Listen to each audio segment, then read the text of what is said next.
fun when you're having fun. Uh, uh, uh, I said it's funny how time flies when you're having fun. And I have fun every time I come here to Our Bottom Line, especially if you guys can hear me, hear me, hear me. How y'all doing this morning? It's your boy Boogotti NYC.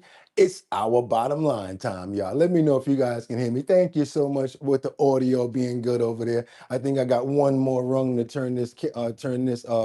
turn that fan down. I'm actually feeling really good this morning. Hope everybody else is feeling a great way as well. It's your boy Boogotti NYC. And guess what, you guys? One more day till Friday. And we only got 22 more days left. Choo-choom. So yeah, we ready to go. Let's get those prayers in the air for everybody that's here. I'm hoping you guys have a fantastic day. Looks like the camera's going straight as well. So we ain't even gonna wait. I just want everybody to come on in. Everybody come on in the building.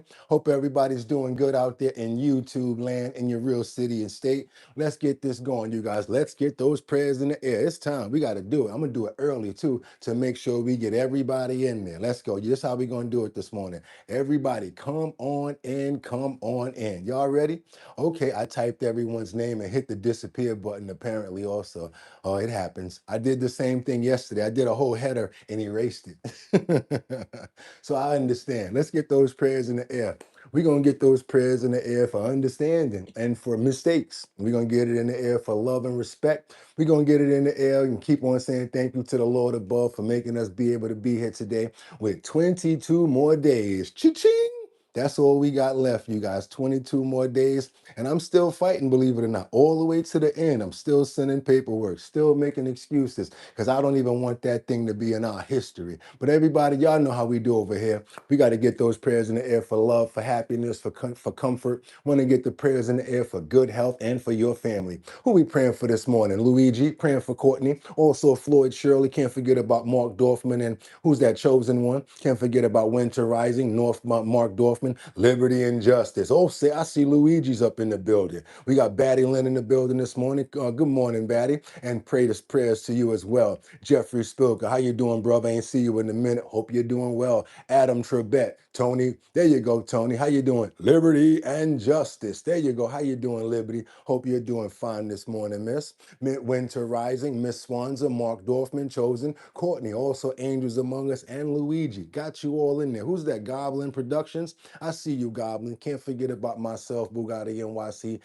Sam Champion, Mark Dorfman, Winter Rising. Also can't forget about Collective. Want to make sure we get that 55 Coffee House, Lisa Roy up in the building as well. And also can't forget about Justin Jr. and Jordan. That's right. Got to make sure that we look out for our people as well. And you know what? Amen. Because it's time to start the show, I'm sure. Y'all ready? Because I'm ready. Batty Lynn, got you. Mark, got you. Courtney, got you as well. It's time to get this show started. I'm ready to go. And they're ready to go. I said it's time to start the show. I hope you're ready, yo. Yo, yo, yo, yo, yo. Whoa. And we wind it up. Do. Wind it up. Do. We wind it up. Because it's 6 o'clock somewhere. I think it's 6 o'clock here. We done did this enough. Let's go. Come on, let's start the show. They ready to go? Come on. It's time to start the show. Come on now, let's go.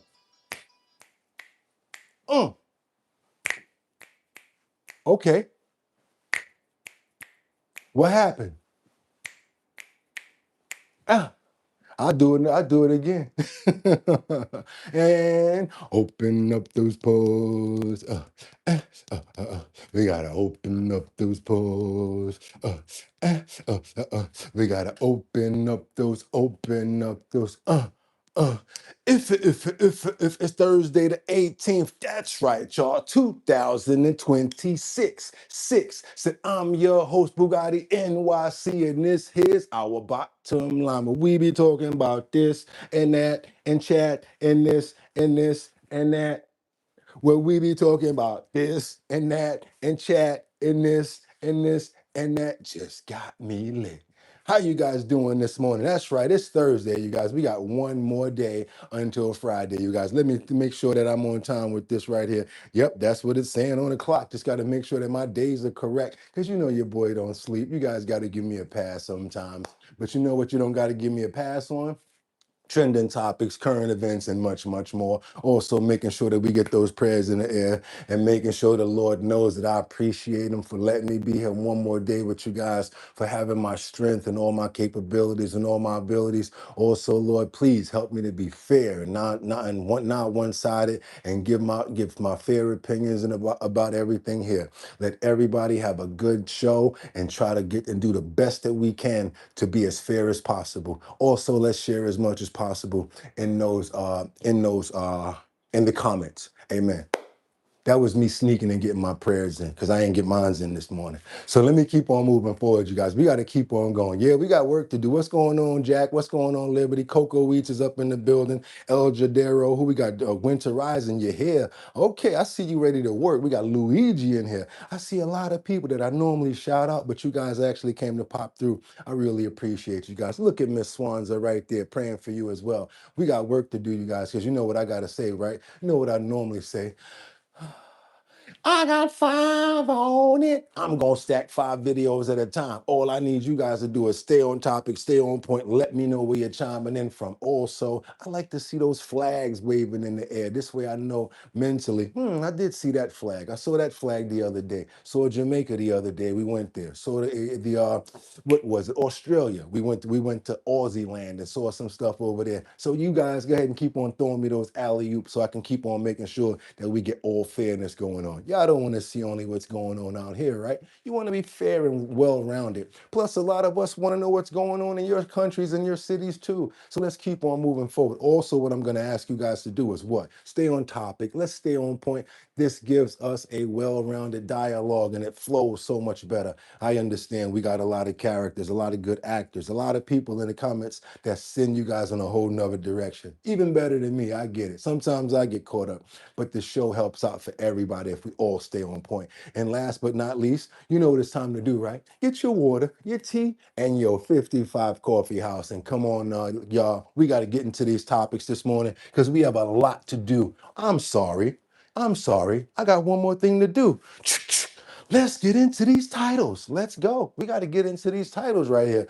What exactly, I'm going to throw that word in, what exactly is in the USA and Iran 14-point peace agreement? You guys see it up there, the business agreement, because it is a memorandum. That's what it basically is. And there's 14 points in which they have to agree on in order to make this thing actually sketched in stone, which means to me that it's not necessarily closed yet, because they still have negotiations throughout those 14 points. Let's keep on moving forward. What else do we have here? Why is Floyd Money Mayweather facing felony charges after passing bad checks in Vegas? Hate to say I told you so, but go look a few months back and go look at the Floyd Mayweather video that we did called A Fool and His Money or Soon Parted. I had predicted this. Already know when you're throwing your money around like that and you're not making it the way you were, what do you expect? I bought a block. Had to show off with that. Didn't work. They're saying it's passing bad checks in Las Vegas.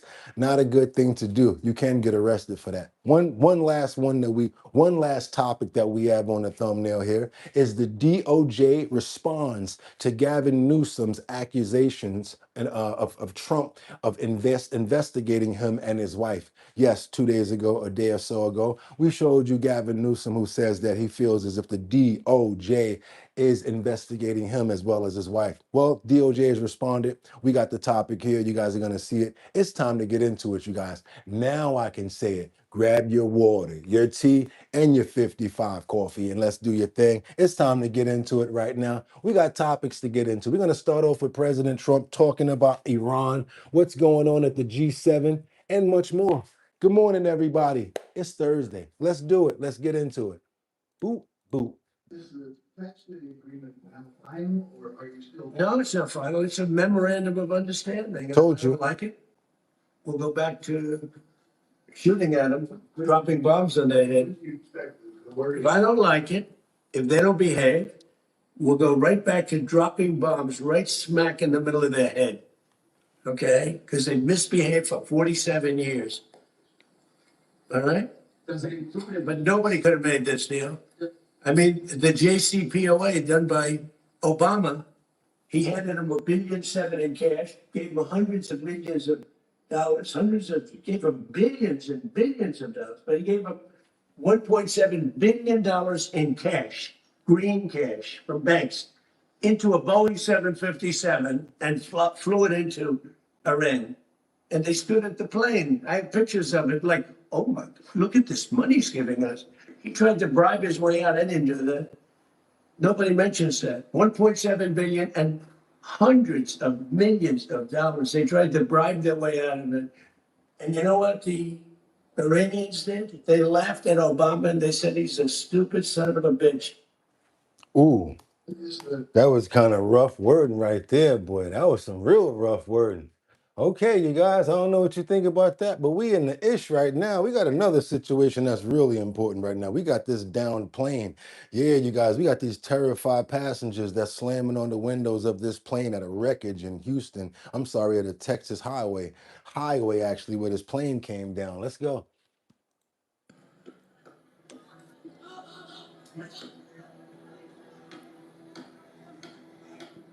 Wanted you guys to see the actual footage of the people like trying to get out of there and everything too. Yeah, terrified passengers slam on the windows to escape the plane wrecked on Texas highway. They were actually trying to break the glass to get out, but that's not even easy because you got to think about it. This is aerodynamic. That glass is not easily to break, believe it or not.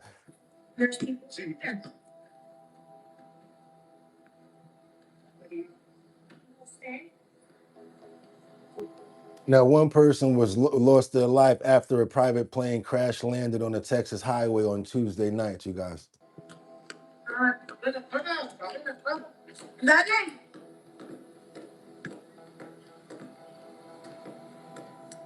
Bystanders and emergency crews rushed to the fire wreckage to free those inside the aircraft. They actually need somebody to stand and actually try to hold that thing up, hold that door up to get them out of there.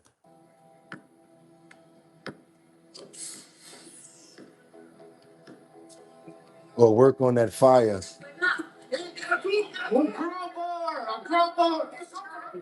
A crowbar. Video from the scene posted online showed the plane upside down and engulfed in flames in Laredo shortly after 10 p.m.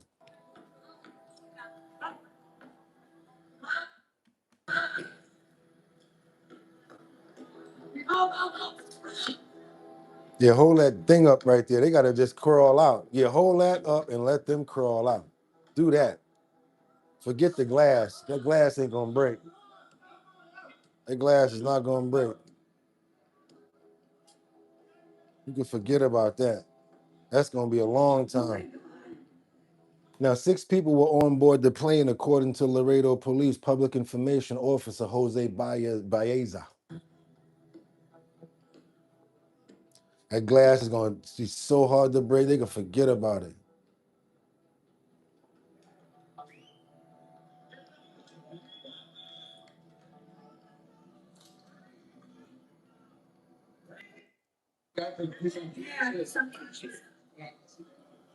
Fire department.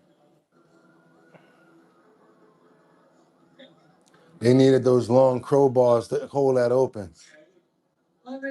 They're actually going in. Look at the firemen, always on the front lines, going in the plane.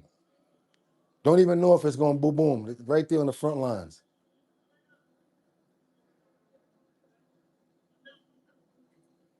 Yeah, you guys, let's keep on moving. Hopefully, the rest of the people get out of there and they'll be able to recover because they got a lot of work to do as far as like whoever was trapped in there. One person lost their life. So, yes, we want to pray for the person that lost their life as well as the people that made it out because we don't always just pray for the good. We pray for the bad. We pray for the good as well. So, thank you, Lord, for sparing the lives of the other 5 people who were on board. And Lord forbid, let's pray for the families as well of the person that lost their life. And hopefully they go on in heaven's grace. Amen. Let's keep on moving forward, you guys. That was crazy right there, right? Told you. We got to go right back over to this situation right now. I just wanted to break into that real quick and show you what was going on over there. Because Trump did have some back and forth when it comes down to rebuking Israel's Netanyahu on the Hezbollah fight that he has going on. And there's different deals that's going on. Right now, the G7 is going on. So right now, I don't think anybody needs to be booming. So that's probably why Trump is feeling the way that he is about Netanyahu. Let's keep on moving forward, you guys. Let's see what's going on with this. No, that's not that right there. Did I pull that? Did I pull it? No, it's right here. Let's go. Today marks the third and final day of the G7 summit. Later this morning, President Trump will hold a highly anticipated press conference. The president joined world leaders for a working session earlier today. The deal framework to end fighting with Iran, of course, has loomed over this event. Minutes ago, the president said he will discuss the yet to be seen memo of understanding at today's press conference, which is in a couple of hours. President Trump says it's happening around 4 p.m. local time in France. That's approximately 10 a.m. Eastern here. We'll be discussing a little bit about the deal with Iran at the 4 o'clock news conference. It's a great deal for a lot of reasons, but number one, by far, 99.9%. Good morning, everybody. They will never have a nuclear weapon, and you can't give Iran a nuclear weapon. And Who that said can't stand Yoo-hoo? Okay. Can't stand Yoo-hoo. Okay. they will never have a nuclear weapon, so that's very, very strong. It's a very strong deal. We have a team of journalists covering this for you. MTS Tayeb is standing by in Tel Aviv, but let's begin with CBS News White House reporter Olivia Rinaldi. Come on in. Today, Olivia, good morning. So a few moments ago, we saw the president's bilateral with the Egyptian president. What so far are the key takeaways from this summit as it relates to the memo as the event is itself? Well, good morning, Errol. It's good to be with you. We are here in Paris because President Trump is going to be coming here later today. He's having dinner tonight at the Palace of Versailles with French President Macron, who President Trump has been very complimentary of throughout this entire G7. What's notable to me is that throughout this G7, President Trump has been meeting not only with members of European countries, but Middle Eastern countries as well. He just met with the leader of Egypt, as you mentioned yesterday. He met with the leader of Qatar, the leader of the UAE, and all of this is because Iran is really hanging over this summit. President Trump was able to walk in this with a bit of a win with having that memorandum of understanding signed digitally. He's trying to keep this all together, though, until Friday when it will be formally signed by the vice president, who is going to make his way to Switzerland for this signing. Other big takeaways. What happened? You just went through the ocean, boo? We can't go there with you. We got to go. We got to get up out of here. We're going to keep on moving forward. I'm leaving that up there right now because we got a lot in the deck this morning, so we're not even going to play around. We want to know what actually is inside of this inside of this memorandum of understanding. We're not going to be able to stick around for all 14 points. Let's see how much we can actually get out of it to see if we can get anything. Let's keep on moving forward, you guys. Let's go. Let's see what's going on with this. 15-point memorandum of understanding between the U.S. and Iran. CNN's Kevin Liptak is in Geneva, Switzerland. Kevin, can you tell us about what you've learned so far? Right, and this text, Audie, has not been officially released by either side of this. We've heard from American officials over the last couple of days that they were planning to release this officially after it is formally signed here in Switzerland on Friday. But now CNN has obtained a copy of it. We've gotten a copy from a U.S. official. We've gotten a version of it from a diplomat who has seen copies of it circulating here at the G7 summit, and 2 additional sources. So we have 4 sources from which we have obtained the text. If it's going to stop the war and the booming, I'm okay with that. If it's going to bring the gas prices down and finally help us out, I'm okay with that. But also, it needs to actually stop, because if it doesn't, we're already looking at a 2027 recovery time. You got to remember, we talked about this yesterday. There's still ships that have to come in and unload. There's still loads that have to be filled. There's still business that has to catch up. We got many days of work that needs to be caught up to in order to actually replenish the supply for those prices really to go down. So nothing's going to really happen until like at least another few months. The amount of months that we had to embark on those guys, it really affected us as well.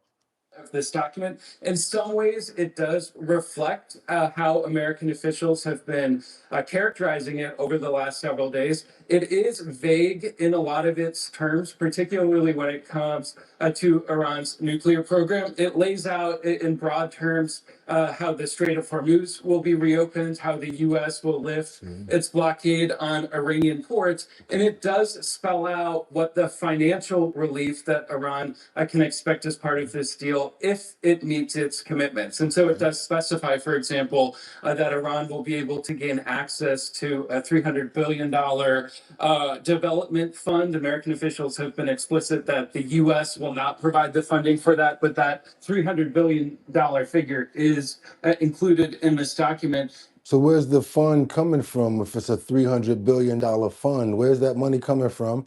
Then they said something about the nuclear is still being negotiated. And they're talking about the Straits of Hormuz. 3 so far. It also specifies that Iran will be able to start exporting oil and that the U.S. Will lift some of the, or it will issue waivers for some of the sanctions immediately upon the signing of this memorandum of understanding. And so those are some of what is included in the document. It's 14 points long. And I do want to pull out one of those 14 points specifically as it relates to Iran's nuclear program, because I think this is important. And this, at the end of the day, is one of the reasons that the president has said that he started the war in the first place, is to eliminate Iran's ability to obtain a nuclear weapon. And this is what the Memorandum of Understanding says on this point. It's point number 8. It says the Islamic Republic of Iran reiterates that it will never produce nuclear weapons. The Islamic Republic of Iran and the United States have agreed that the fate of enriched material and the fate of all other mutually agreed nuclear-related issues, including Iran's nuclear needs, will be adequately addressed in a final agreement. The final agreement will confirm the provisions of this article. And so it is what we expected. It's punting the really thorny issues about enrichment, around the fate of Iran's nuclear stockpile, to these future technical negotiations. The memo specifies that those will last 60 days, but that they could also be extended. You know, we have been talking to American officials about the language in this document, and in a lot of ways they have been downplaying it. They have suggested that this is essentially a political document meant to create the conditions to get Iran to the table for these much more technical negotiations going forward. But I still think the lack of specificity around the nuclear issues, I think, will be a surprise to some people. I agree. I agree with that. The lack of information around the nuclear information, it's something that we all have a question about, because that's what we basically supposed to be at start of this thing for, right? I think it's time for us to get our what they call it, stimulus. You need to give us a little bit of money back for what we just spent out. A lot of people are in the red right now. A lot of people lost their lives. A lot of people are actually unemployed right now due to this craziness that's going on. And now knowing how long it's going to take for us to recover is crazy.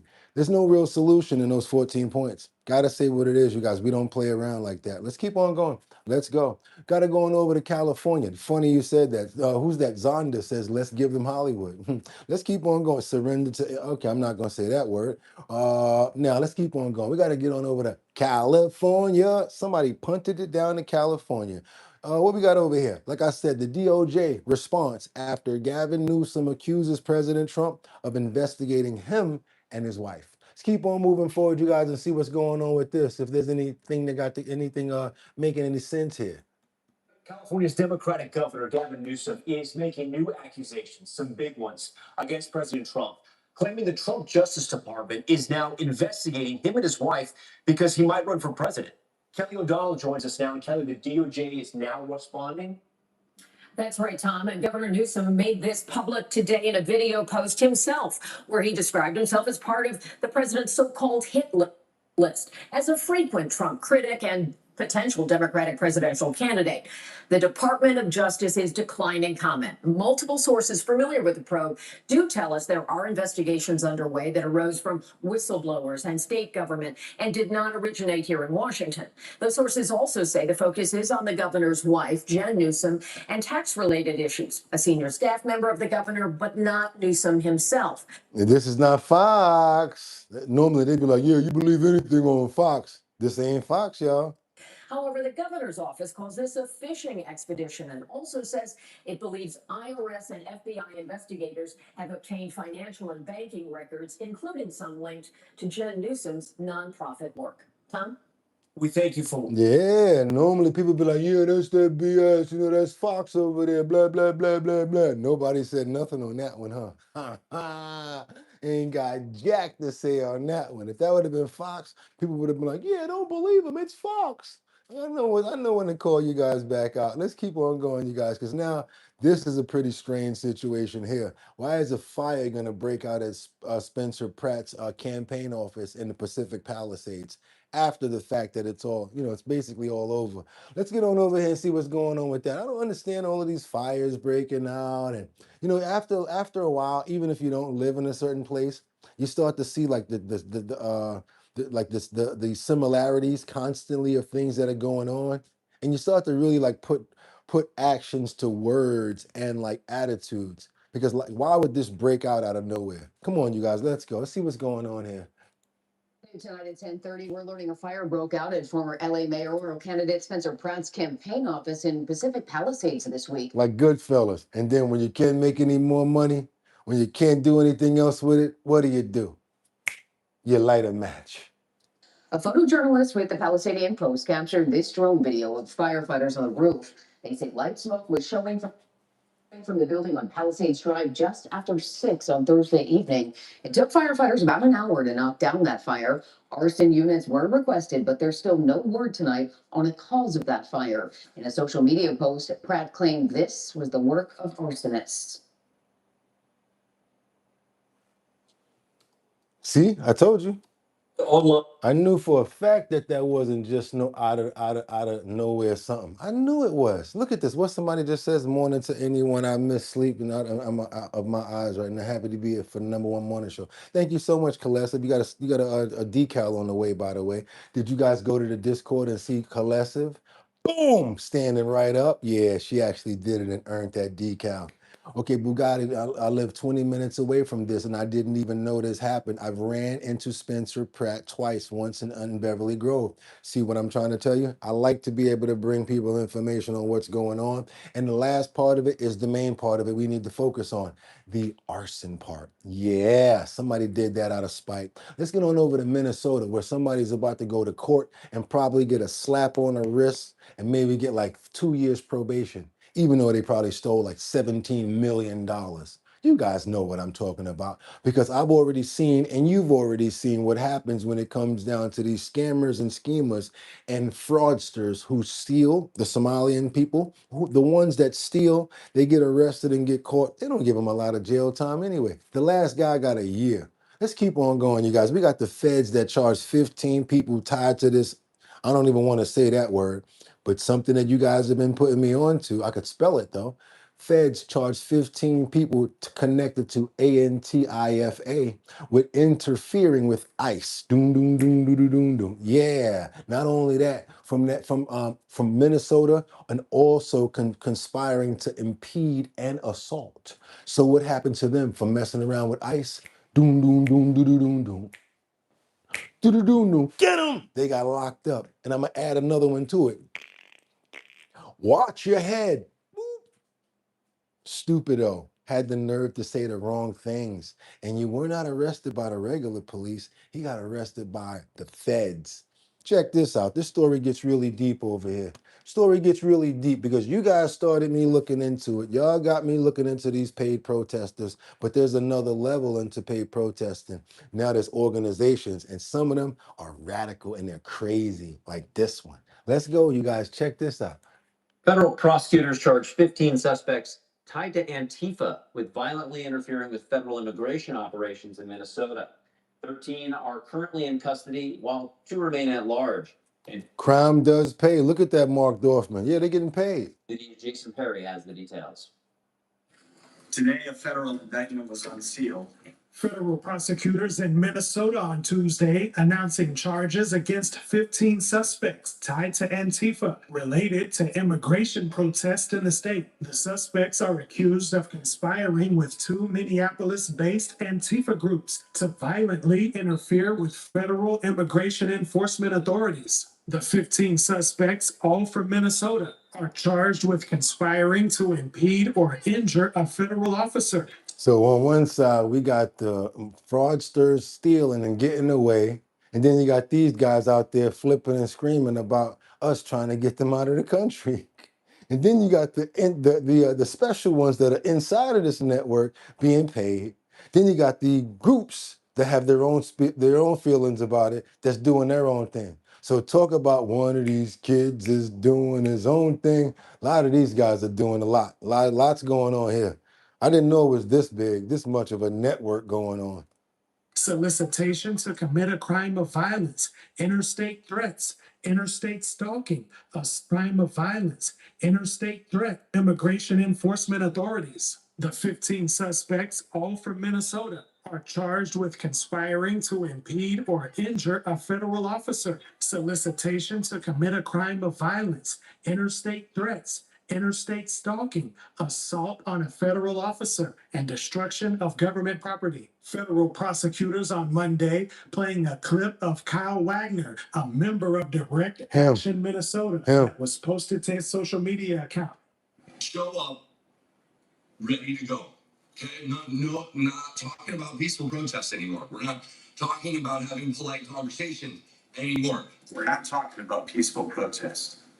His words, not mine.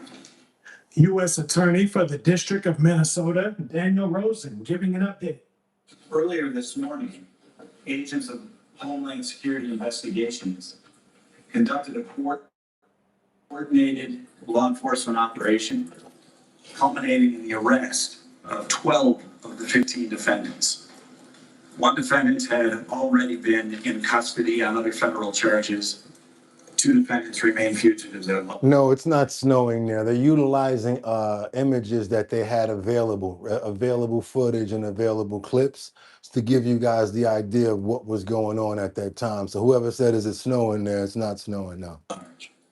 And he added this about charges the suspects are facing. Whether or not they actually, at the end of the day, cause bodily harm is not the measure of whether or not they committed a serious federal crime. I would dare say, we just cannot have in this country all people getting together, engaging in all of these violent acts, and then simply saying, well, nobody got hurt. So how bad could it have been?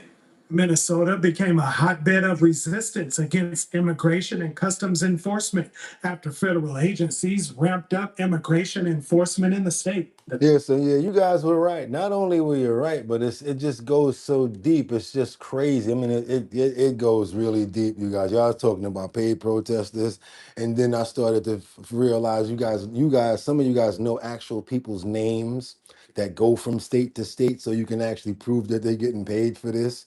Then you guys called out the signage and the posters that's like the similarities in that. So I started looking into that, and now you got these organizations within all of that, such as Antifa.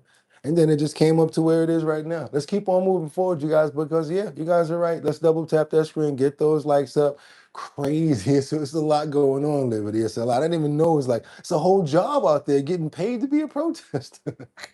Let's go, you guys. Let's go. Let's double tap that screen and get those likes up, because we're in New York right now, and it's sad, but I got to do it. New York, and if I can make it there, I'll make it. Bum, bum.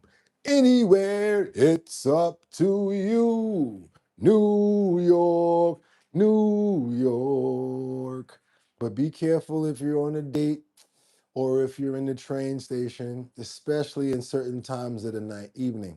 Women, especially. I know you guys like to travel and certain things like that. My ex used to take the train back and forth, but I tried to shut that down. But it is very expensive to try to take taxis, especially if you live far from where you work. So a lot of times we got to do what we got to do. All I'm just trying to say is try to be as safe as possible, and you might even need some spray or something. I don't know if that's going to even work against this situation here. Let's get on over to what you're looking at right now, which is the train station. And again, Kathy Jokul Hochul, Mom Dami, Super Cat, Stupid Mr. Mayor, Mom Dami, and all of these people that think that they're really protecting anybody and helping out when it comes down to the train stations. As you guys have heard, we've heard no more protection down there. You'll hear nothing about the police being down there to protect anybody, right? Okay, we're summertime now. Sad situation is now we got a woman. Sad situation is she was R-worded in the train station subway. Yeah, let's get into this situation here, you guys. This sucks. Let's go. Thousands of New Yorkers come through this Harlem train station every day. But on Sunday night, police say this man was able to force a 21-year-old woman into a restricted area of the station where he raped her. It's really upsetting. That's wildly upsetting. I didn't know that. Sources tell us the woman and her attacker were on a date at first. She remembers having a few drinks and apparently wanted to end the date. Instead, she ended up here at the 125th Street St. Nicholas station. It happened around 7:40 in the evening. It's sad to me that no one was here at 7:40 at night. Like, where were people at? My heart goes out to the young lady. It's where co-founder of Until Freedom, my son, takes the train. We showed him who police are looking for. It's really terrible the times we are in, where you have males who actually partake in that type of activity in broad day. See, the sad part about it is all they really worried about is this right here. They just worried about people paying their fare. Whatever happens on the other side of that gate, that's on you. The attack has left some riders shaken, especially because it happened inside one of the busiest stations in the city. Now it's $3 to get on the train, by the way. 1 stop, 2 stops, 6 stops, 20. $3, you guys, the most expensive in any city. The incident comes as rape cases are down in transit. The NYPD says there have been 2 incidents so far this year, compared to 6 during the same time last year. But overall, rapes are up 6% across the city compared to the same time last year. It's busy.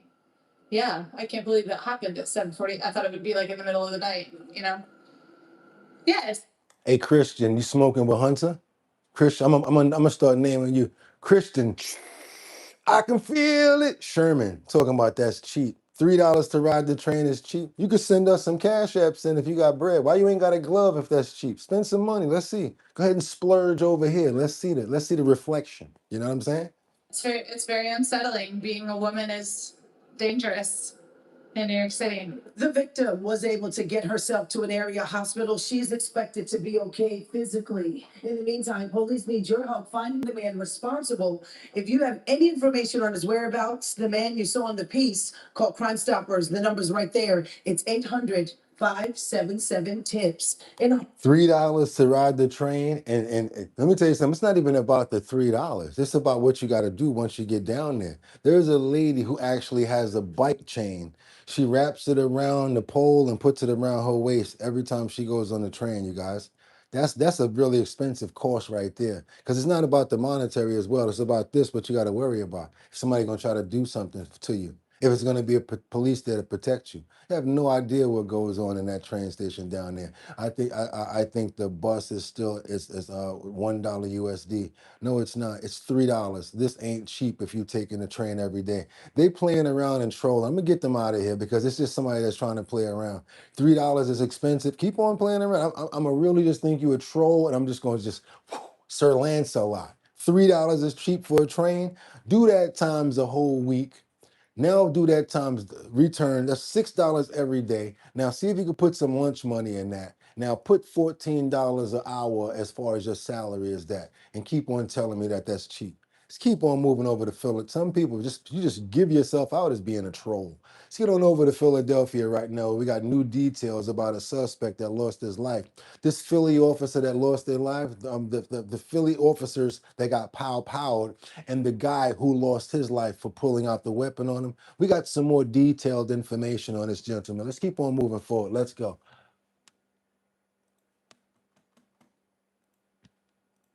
With developing news, one of the 3 officers shot over the weekend in Philadelphia released from the hospital today.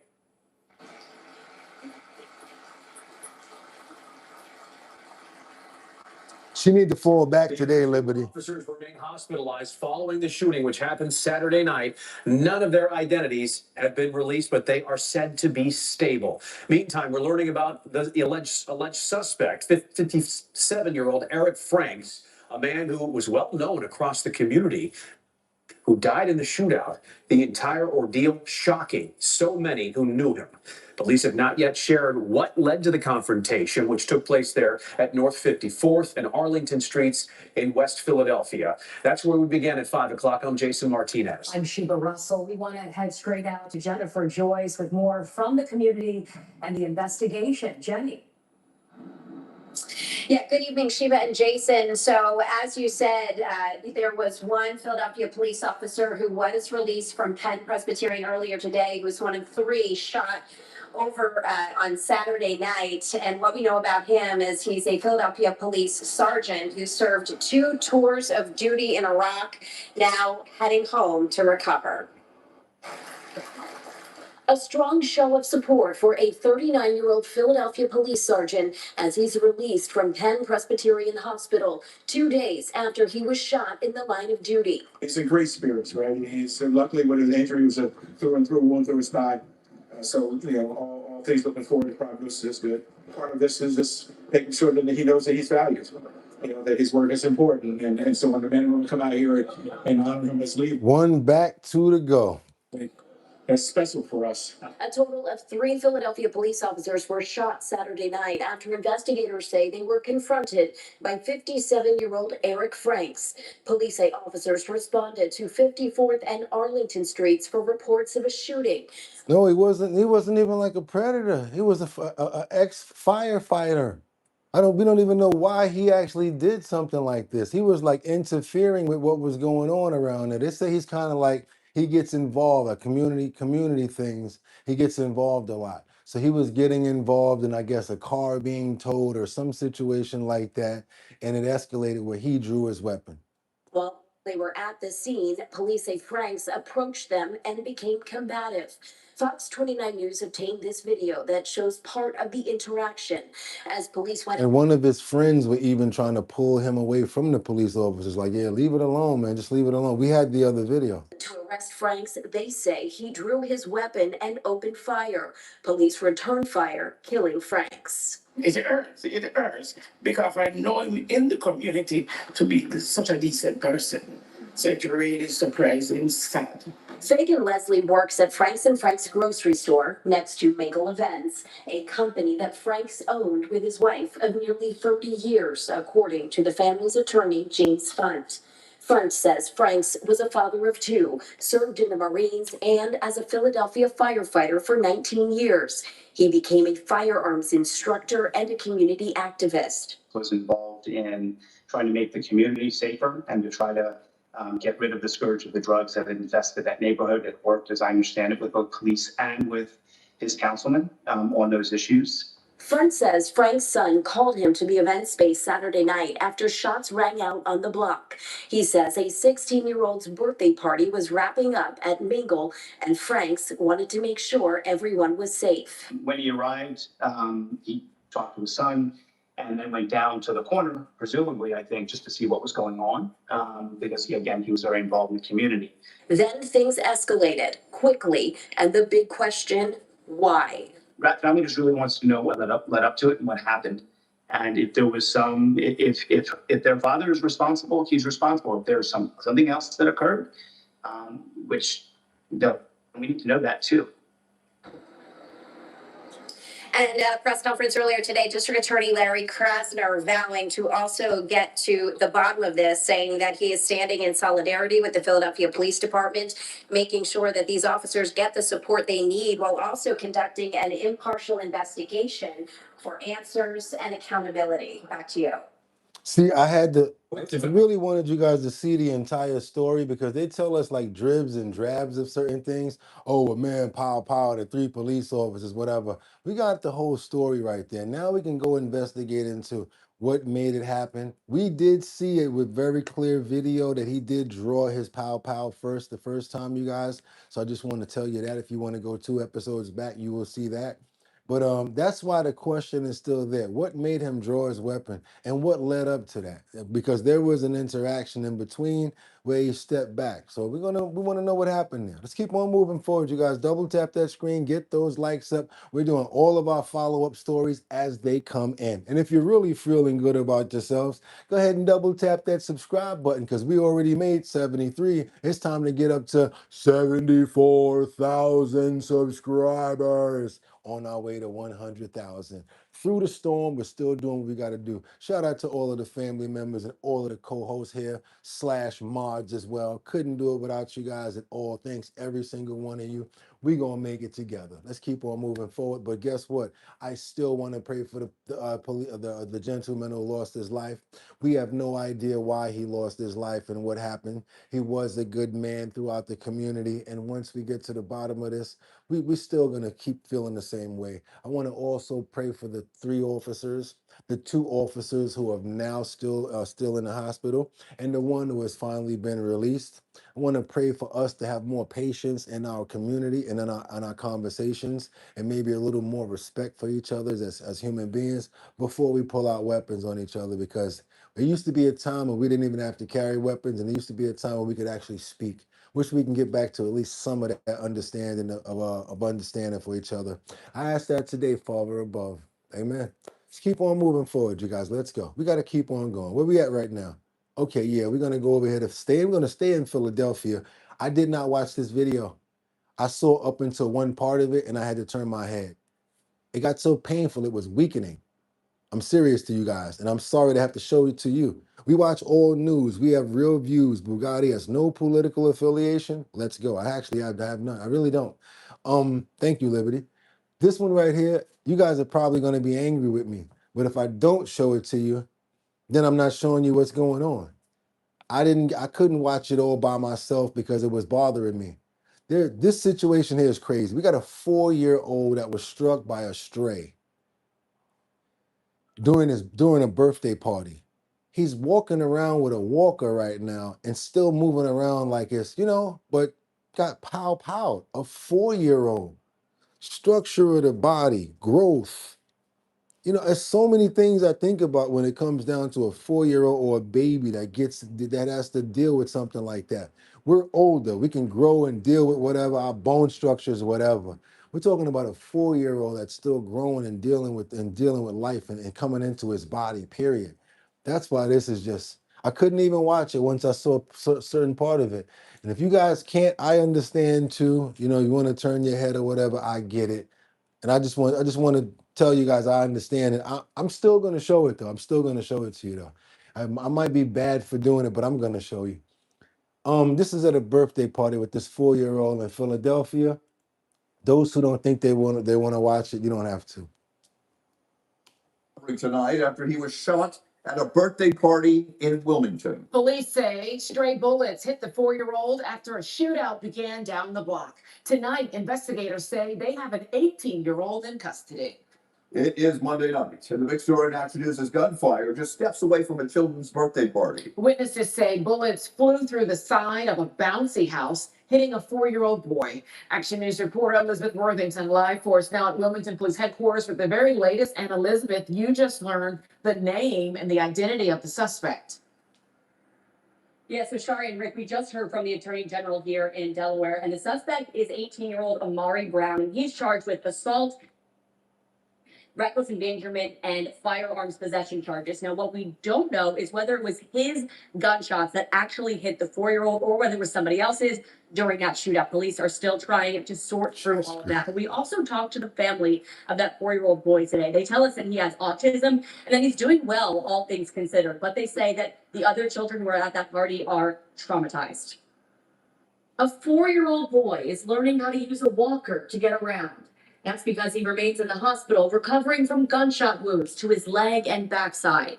We aren't identifying him, but did speak with his aunt, who video chatted with the little boy and his mom this morning. Like a 4-year-old got shot for no reason, just having fun outside for a birthday party. It happened around 6:30 Sunday night on the 1400 block of West 3rd Street in Wilmington. The boy's aunt, who also did not want to be identified, was having a birthday party for her son outside of their home.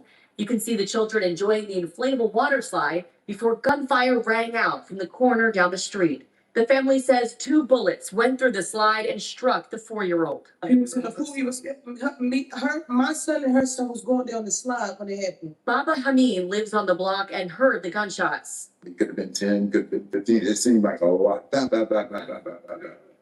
we don't know who, what, where, why. We know it came from that direction. We know they found bullet casings up the street. He says the intersection is an area known for drug activity. Bloomington police say an 18-year-old was taken to the hospital for a gunshot wound, and it was later determined he exchanged gunfire with, quote, multiple unknown subjects. Police say he was also already wanted for an unrelated charge. Family of the 4-year-old boy who was hurt want those responsible to know how much the children have been impacted. They scared. They don't even want to come outside. But I just feel like if y'all see kids, it should just be off limits. What happened to the past? What happened to no children, no women, no kids? Remember that, you guys? What happened to that? You see somebody walking up the block, they could be your worst enemy. If he's with his mother, you'd be like, oh, this son of a, oh, y'all know how it was. You know, there's no respect. That's what I keep on telling you guys. It's like they don't care about the Bible. They don't understand what the soul is. They don't think that they have to anything like anything. You tell them about the Bible or Jesus, they look at you like you crazy, or the Father above or something. Oh, get out of here with that stuff, OG. Get up. We on demon time. We on demon time. And if you ever hear somebody say that, you better pay attention because they calling out what they are.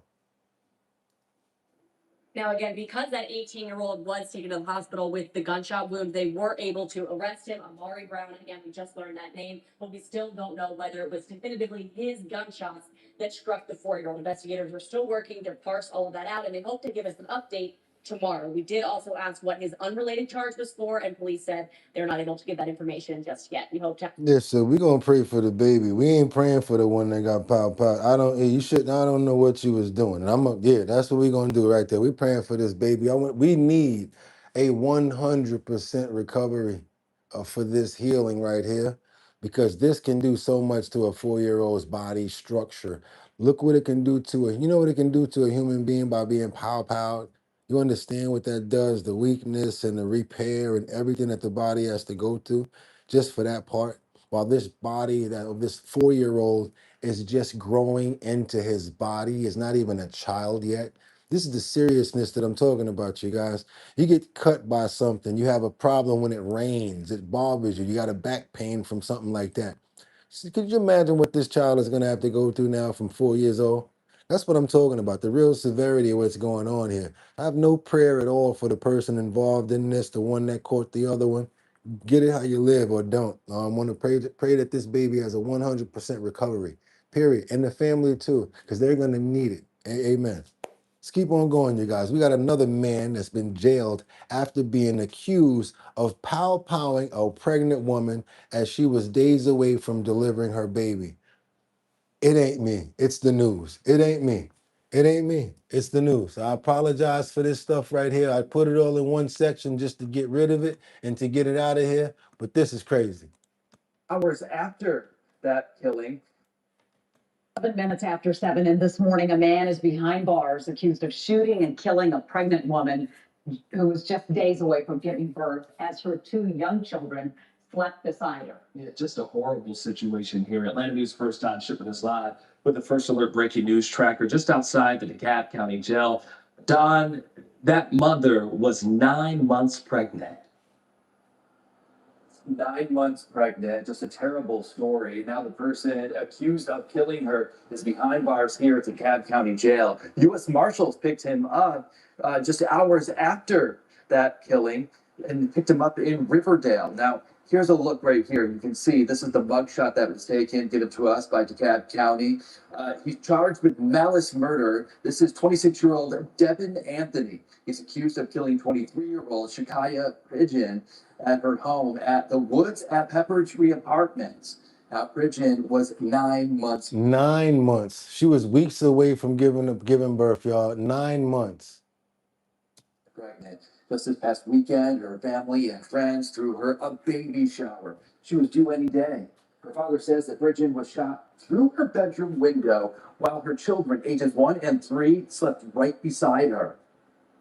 Whoever did this aimed through the window, took the time to let off 8 shots. We didn't bang bang and run, we sat there. And those children are okay. Right now, we're working to find out when Devin Anthony will be in court for the first time. We're live here in DeKalb County. Don Shipman, Atlanta News First. It's 7 minutes. You heard that right. Somebody literally aimed at this woman while she was sleeping through the window next to her children. Definitely want to pray for this situation. This is somebody that definitely meant to do this. This was intentional. Praying for the family, praying for everybody involved, and thank God that none of the other children lost their lives in this tragic event. It's not too much that we can say here, but we need your hands, your love in this, Father God. Please help out the family as much as you possibly can, as well as the other children now, because now they don't have a mother to raise them, the most vital part of their lives. Seems like she was a fantastic mother, too. Want to pray for her as well as all of her children. Amen. Told you guys, like, I don't make this stuff up. I just find it and I just try to bring it to you guys and see what's going on, and we do what we got to do with it. Terrible situation right there. Get it out the way. Hopefully they get we can get past this terrible situation. I don't even know what to say, to be honest with you. We got we got another situation with an IT worker who was angry that he got fired. So he decided to come back. And this is the one that the suspect that was accused of a powing at the hospital. He's been arrested. This is another one, you guys, in Wilmington. Yeah, he got fired. And instead of him just going and kicking a rock for a block, he decided to come back and he powed 2 people inside of the hospital. Let's go, you guys. Let's go. Philadelphia. Shooting inside Wilmington Hospital has been captured. The manhunt ended in Philadelphia. Now the 23-year-old man is in custody, awaiting extradition to Delaware. We have live team coverage. Action News reporter Captain Scott will have more on the arrest in the only section of the city. But let's begin with Action News reporter Brianna Gallagher live outside the hospital this morning with more on what we're learning. This is crazy. Brianna, good morning. Good morning, Aliana and Matt. A really Philadelphia, Wilmington, Delaware. What are y'all doing? traumatic afternoon for patients and hospital staff, and sources with ABC News confirmed this was strictly a workplace shooting. Regardless, some very scary moments unfolded inside those hospital doors. You assume to be in the hospital, you're someplace safe, right? This video was taken by Kristen Lackford, a patient at Wilmington Hospital in Delaware. From her hospital bed, she could see law enforcement with long guns and tactical gear canvassing the hallway. I was hitting my call bell and no one was coming. She was hitting the call bell and nobody was coming. Then they finally came and told her that the hospital was on lockdown. One of the IT workers, they got fired, went, got his pow, came back, pow, 2 people there.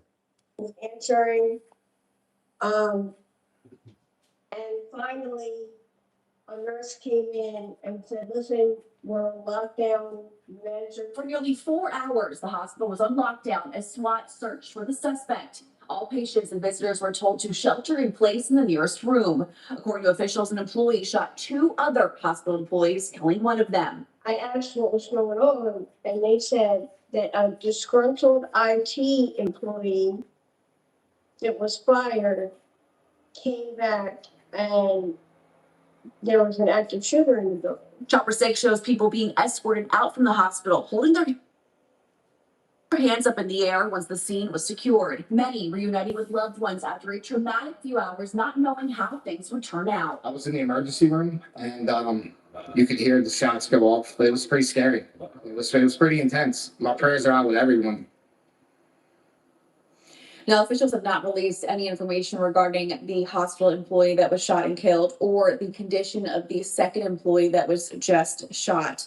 Any information, all of this still remains under investigation. We're live here this morning in Wilmington, Delaware. Brianna Gallagher, Channel 6 Action News. Matt.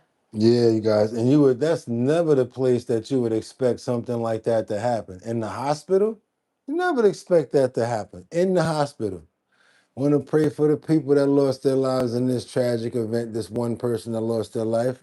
The other one that got pow. We're going to hope for 100% recovery. I don't know how many people are going to be able to go back to work or feel comfortable in that situation right there, because a lot of trauma is going on in that situation. I don't know what they're going to do. You guys talking about go postal, huh? Let's pray for the family of all the people that lost their lives, that they can get through this as strong as possible. And we again ask for a 100% recovery. Amen. That's right, you guys. Do your boy a favor. Let's double tap that screen and get those likes up. We're working on getting to 74,000 subscribers. Let's get those numbers up. Let's go ahead. If you have not subscribed yet, what are you waiting for? And give me all the money in your pockets right now. Give it up. Or what you could do, because I know it's hard out here for a pimp. I know the pockets is touching. Ribs is touching too. It's real out here. Food is expensive. So in case you can't do that, let's just go to what we're watching, which is Our Bottom Line. We're going to double tap that screen, and that's all you got to do to get those likes up. Gets many more people over here to see the show. Why? YouTube says there's a lot of people liking that show. Let's go ahead and, even though we're going against the grain, they got no other choice. Many more people to get over here. Same way you found us. That's right, by a header. Let's keep on going, you guys, because now I don't even want to sing the song for this. You already know if you can make it here, you can make it anywhere, because you already seen with a whole bunch of breaking stories, and now we got another one. This one is crazy right here. Talk about how safe it is on the train station. Again, if you can make it here, you can make it anywhere. 149th Street train station. Oh, they says not a lot going on in the train. It's not that expensive. $3 is not a lot of money. When you're risking your life, it is. I keep on reiterating that. Let's get on over to this other point right here where we got this 32-year-old woman. I'm just glad she's still alive. Don't know what her face looked like or her body or anything like that as far as the damages, but yes, she was slashed multiple times with a operating apparatus. You guys know what I'm talking about, right? A SCALPEL slashed all about the face on a train at the train station on 149th Street. Not a train station that you want to be at late night, huh? They say that this is coming from another incident. These two may have already gotten to something before, but yes, situation again in the train station. Breaking news from the Bronx. Let's go. Marcy, good morning. Well, we are learning from police that a 32-year-old woman was slashed multiple times throughout her body on a northbound 6 train around 11:30 last night. A source tells us that a scalpel was used to carry out that bloody attack. Now, meanwhile, investigators have one person in custody, but they have not been charged at this hour. Now, this all comes after officers say the attack happened as the train was at the East 149th Street station just after 11 last night. Inside, they found the victim with cuts in the left arm, chest, and lower back. She was taken to the hospital and is expected to be okay. Sources tell us a scalpel was found at the scene, and it is believed the attack may have stemmed from a prior dispute. Now, this slashing comes as transit crime in this neighborhood is up a whopping 70% this year. Oh, for some reason we didn't hear about that. But a few months ago, there was a couple of administrators sitting at a table, Kathy Jokel Hokel, throw up neck, and they were saying that crime is down. And we had one gentleman from the Bronx that was like, where? Where crime down in the train station? Now all of a sudden it's coming out. Summertime is going to reveal everything, you guys. I'm telling you. Everybody's coming out. That sun, that heat. They don't want to go home at night. Hell with the AC. We're going to stay up all night, especially if they ain't got nothing else to do with themselves. If you're late outside at that time of night, you're really not, you don't have nothing going on with yourself. You have to be up to something negative. So that's why I go boop, boop, to and fro. Be really careful when you're out there in the nighttime in these streets, because nothing good happens after 12 o'clock, you guys. Let's go. Let's keep going. At least 18 incidents have been reported so far this year compared to 10 the same time last year. That's the latest here from outside the 41st precinct. Jonathan Calixto. And we can't forget that the precincts are now admitting that they do not have the manpower and they do not have the patrol. They're already starting to admit that. So now it's like they can't patrol every area. They go there maybe sometime, one time a day, and then they don't even go back. The only time you see the boys now is when you call them. Or maybe you might see them parked on like 42nd Street, 72nd, 86. 96, 110th, and those are just a couple of the cars that they spread out. Some of them only have four police cars per precinct. With this many people in a city like New York, things are bound to go nuts when something like that's going on. And why? A lot of people don't want to be police officers nowadays. A lot of you guys don't like the police, but there's actually some good ones out there, especially when you're like this, call the police. So now all of those people that say they don't like the police, now when you need to call them, don't got that much help, you guys. Let's keep on going. Let's keep on going. Death wish if you ride the train or force. Oh, what's that? You got Durham, North Carolina, 20% strength in each district. What else you guys got? We got 50 more likes to get us up to 200. I know they can do it, Liberty. I know that they can do it. We're working on it over here. We're getting them all this information. When I lived in the Bronx from 85 to 2005, sundown was home time. Never went out. There you go, 55. You know what I'm talking about. Get what you got to get. Stay in the crib unless you want to deal with the idiots. And it's like the purge after a certain time, you know. And sometimes you'll be able to move around and things like that. But the problem is, let's say negativity, mischievousness, criminality likes to hide under the cloak of darkness. And the nighttime is the perfect place to do it. Trust me. Let's keep on going, you guys. We'll be going over to Philadelphia now. We got another situation in Hunting Park. 60-year-old Walter Bailey lost his life because of a hit and run. This driver was locked up, and I hope she don't get out. Watch your head. First time I did it from this direction. Works kind of good in both directions, tell you the truth, especially when it's going down to the same situation. This lady deserves to be arrested. How are you going to hit somebody with your car and drive off? That's the worst thing you can do. I had a situation happen to me a couple of months ago. Dude was totally in the wrong. I stayed there because how can you have any sort of humanity or anything about yourself if you're gonna just leave somebody on the side of the road like that? That reminds me of a creep show. Remember? Thanks for the ride, lady. Remember that creep show? Thanks for the ride, lady. Can't be doing that to people.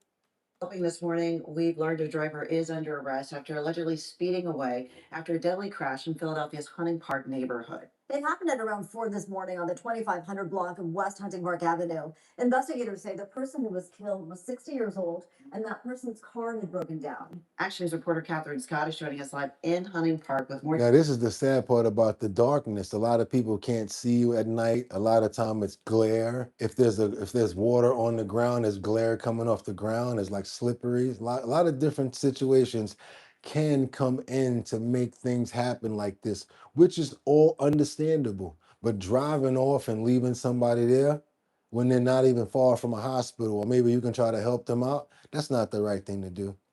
Details on what happened. Good morning.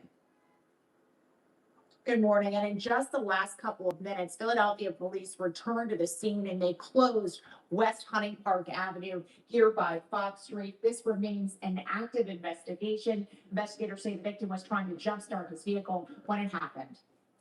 This traffic camera shows Philadelphia police at this Hunting Park intersection early this morning after a fatal 3-car collision that left one man dead and a driver under arrest for fleeing the scene. Police were called shortly before 3:45 a.m. to West Hunting Park Avenue and Fox Street. Investigators say a gray Ford Escape had broken down and that the victim, now identified as 60-year-old Roger Bailey, was trying to jumpstart his car. Bailey's Ford Escape was positioned to get a jump from a 61-year-old woman in a Subaru when a 2004 gray Honda Pilot going west struck Bailey's disabled car. The force of the impact pushed the vehicle into the Subaru. Bailey had been standing in between the vehicles. He was rushed to the hospital and pronounced dead a short time later. The 26-year-old driver of the Honda Pilot fled, but she was found soon after. So this all remains under investigation this morning. So far, the name of that driver has not been released. We're live in Hunting Park. Catherine Scott, Channel 6 Action News. What's crazy is this. If she wasn't drinking and it was an accident, they would have had a better chance of looking at it for what it is, and she probably won't have to deal with something so severe if she would have stayed on right there and dealt with it. It's just like that, you guys. You already made this situation happen. Deal with it. Because if you have any type of heart, it's gonna linger over you anyway. oh, I hope that person or whatever, I hope they ain't get my, even if you're trying to scheme your way out of it, did they get my license plate? All of that. It's gonna just hang over you. You might as well go ahead and deal with that, you guys. Sad situation right there for an elderly person that was trying to fix their car. All I want to say is you guys be really careful when you're doing that as well. Put out some lights.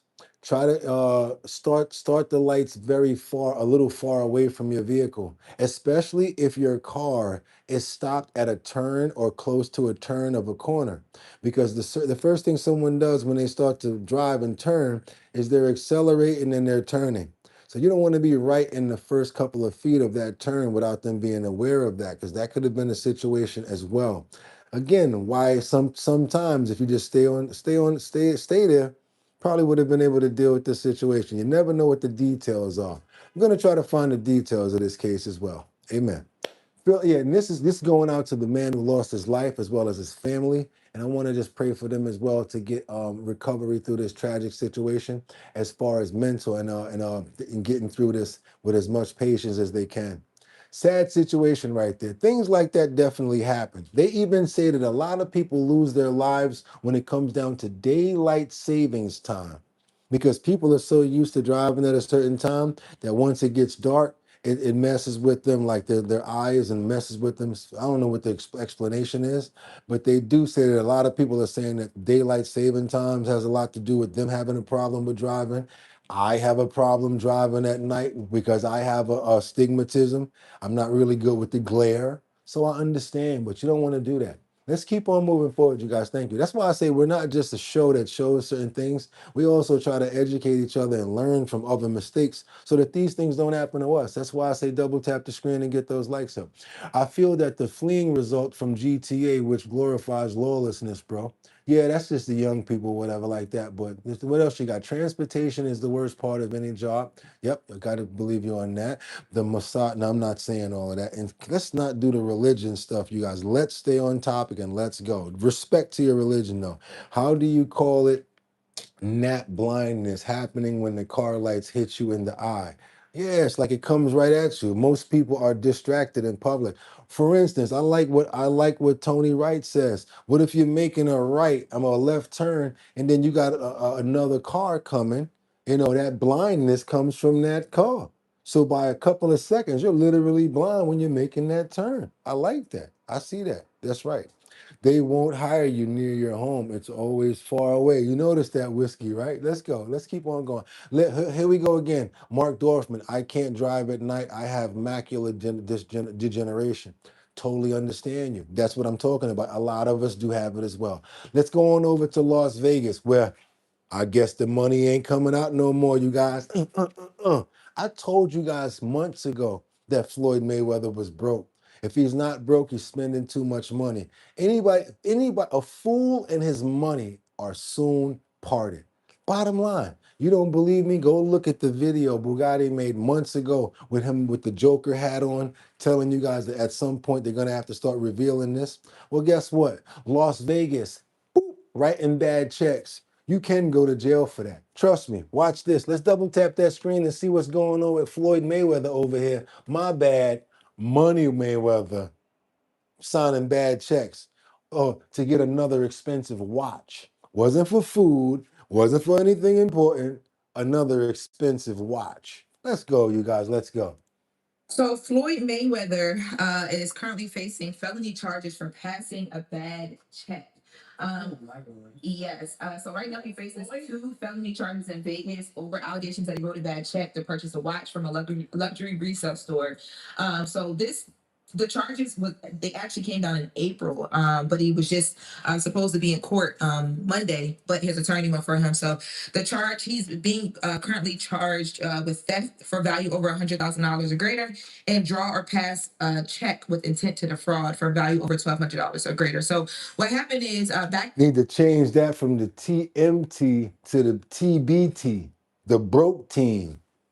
in December of 2024, there's a receipt that ESPN and prosecutors have obtained where Floyd went into a resale boutique and tried to purchase an AP. Now, when he purchased the AP, he used a check to purchase this. Now, the store owner, the place is called Gold and Beyond, is saying that He had a long-term business relationship with Floyd. Look at that. That's right, Lisa. Dumb. Not a bad check for rent, but an unnecessarily luxury. Timex still works. Yeah, my other half walks to work and literally through the backyard and like, okay, what else you got? He knows what else you got. A lot of us will be in TBT. A lot of us would be on TBT right now with him. Yeah, but anytime you got somebody doing that, constantly talking about what they got, you know what I'm saying? Money.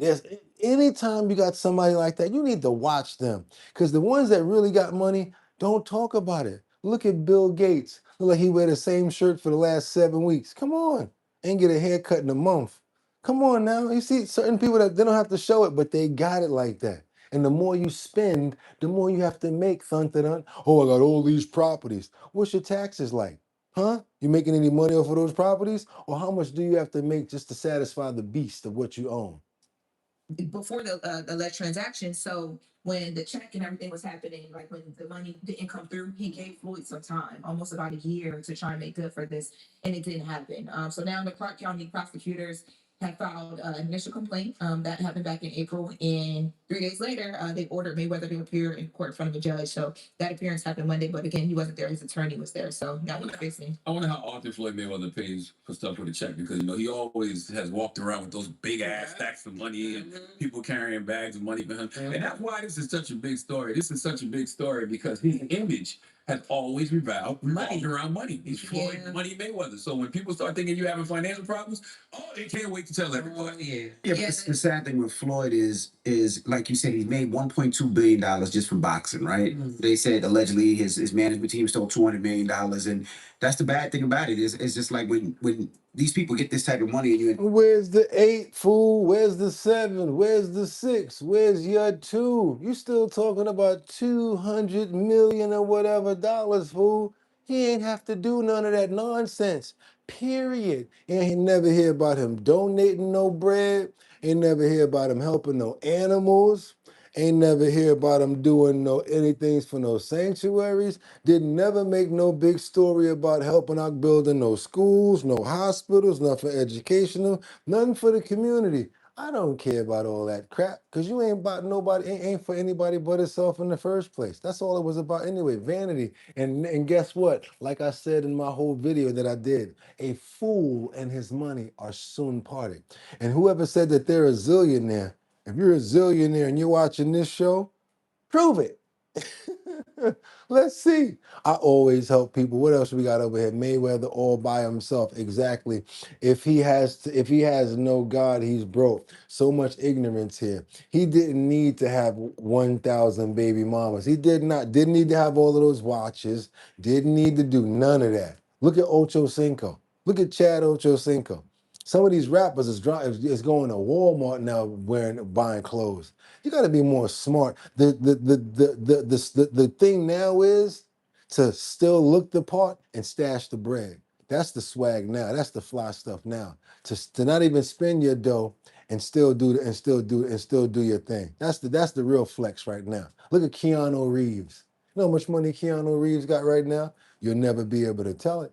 Let's keep on moving forward, you guys. Let's go. We got to get on over to San Francisco. Let's get on over to San Francisco because we got a situation. This is the banner of bodies.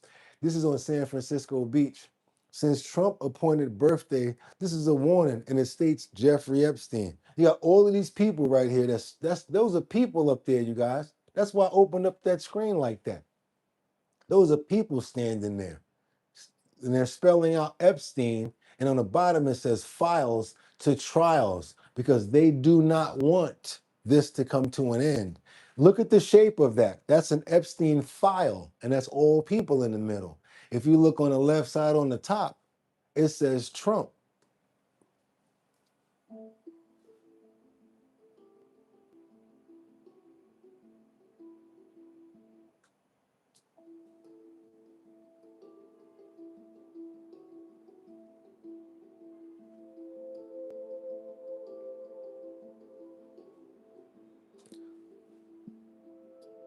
That's the flex. He said it, having money when you're old. There you go. There you go, Lisa.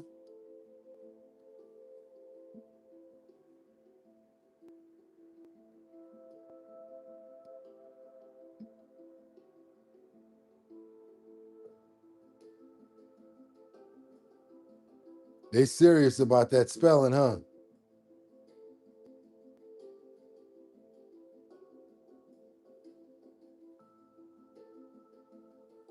Yeah, you guys, they got a lot of people spelling out the word right there. Epstein. You guys saw the Trump on the top? They trying to get it. They says this is the banner of bodies on San Francisco beach. Sends Trump a pointed birthday warning. Let's keep on moving forward, you guys. I gotta let you guys see everything that's going on out here. Let's keep on going. Double tap that screen and get those likes up. At least they're trying to get the word out. They're trying to keep the ball in the air, which is what we do over here. Every time we get some new information, we bring it to you. Let's get on over to St. Louis. Clayton. Anybody know about Clayton? We got a judge that sentenced Yahya Mali to convicted serial R word to 291 years, nearly 300 years in prison. I cannot count the amount of R words that this piece of crap did. But the fact that he got 291 years, you guys, I need you guys to check this out. This is crazy. Sentencing is wrapped up for a Baldwin man convicted of raping 7 women. Fox 2's Chris Renier is live in Clayton with how much prison time he was given. Chris. Ty, good morning once again to you. We are just out in front of the St. Louis County Courthouse here in Clayton. Within the past hour, Judge Ellen Roboto sentencing Yahya Mali to 291 years in prison. Dude, you could live, come back as the ghost, resurrect. You still owe time. Go die again, and still you owe some time. 291? Man, listen. In connection with multiple rapes of multiple women. This case has been ongoing now since basically last year when the prosecution started. There was a conviction in April. Now the sentencing today. We can show you some photos of Yahya Mali and then some other video associated with the case in terms of the courtroom situation. He was convicted of 17 out of 21 counts in April, including 9 counts, which had with them the potential of a life sentence. This is the tricky part right here, because you would never believe this clean-cut, handsome gentleman would do something like this, huh? You'd be like, oh no, not him. You wouldn't even think of that, right? That's what he was using probably, that look right there, construction hat. Now, locked up, and he ain't never getting out. Never used that one before. He could be resurrected by Mum-Ra, the ever living, twice, and still old time. Let's go. There were 4 counts of first-degree rape and 5 counts of first-degree sodomy or statutory sodomy. He was also convicted of 8 counts of second-degree rape. At the sentencing hearing this morning, Judge Roboto gave Yahya Mali, who is now 30 years old, life sentences on all of the first-degree charges, the 4 rape charges, the 5 sodomy charges, and there were some concurrent and consecutive sentences in connection with the second-degree rape charges. But bottom line, he received 291 years, so he will be spending the rest of his life in prison. This all goes back to between February of 2023 and basically. Somebody said, don't drop the soap, FN. You know, I know what you're saying. Fuck me, right? He in there with Mum-Ra, the ever living. He's never getting out, ever. Basically February of 2025, when Mali was convicted of raping 7 different women. All of those women testified at the trial. 2 of them were here today for the sentencing. There were other written victim impact statements turned in to Judge Roboto as well. Mali did speak in court. He was in prison garb with handcuffs and shackles on. He continued to maintain his innocence and that he believes he did nothing wrong and there was no crime here. We spoke just a short time ago with a couple of the victims from this case about their strength. They wanted to be here. You would never believe it, y'all. You'd never believe Hear it. from them later on Fox 2 News, but we do. You would never believe it. Somebody like that. You'd be like, no, clean cut, looks like a good guy from a wholesome family, blah, blah, blah. Next thing you know, you'd be like, Mum-Ra. Exactly. I'm glad they caught him. Good work, you guys. But I do want to pray for all of the victims. I'm hoping that this gives them the complete closure that they need so they can move on with their lives and that they can have a great, fruitful, and great, honorable, and respectful life moving forward. That this tragedy gives them sort of solace and some sort of understanding and some sort of peace that this person is now in jail. Period. Like I said, if he's trying to get out there, he better be friends with Mumra. Amen. He better be friends with Mumra if he think he getting out of there. They call that cute in jail. Who, him? Ooh, I see what Money Tree talking about. They're gonna be like, you know what, boy? Let your hair grow. Yo, what are you talking about? Yo, they telling me they gonna try to send him to the barber.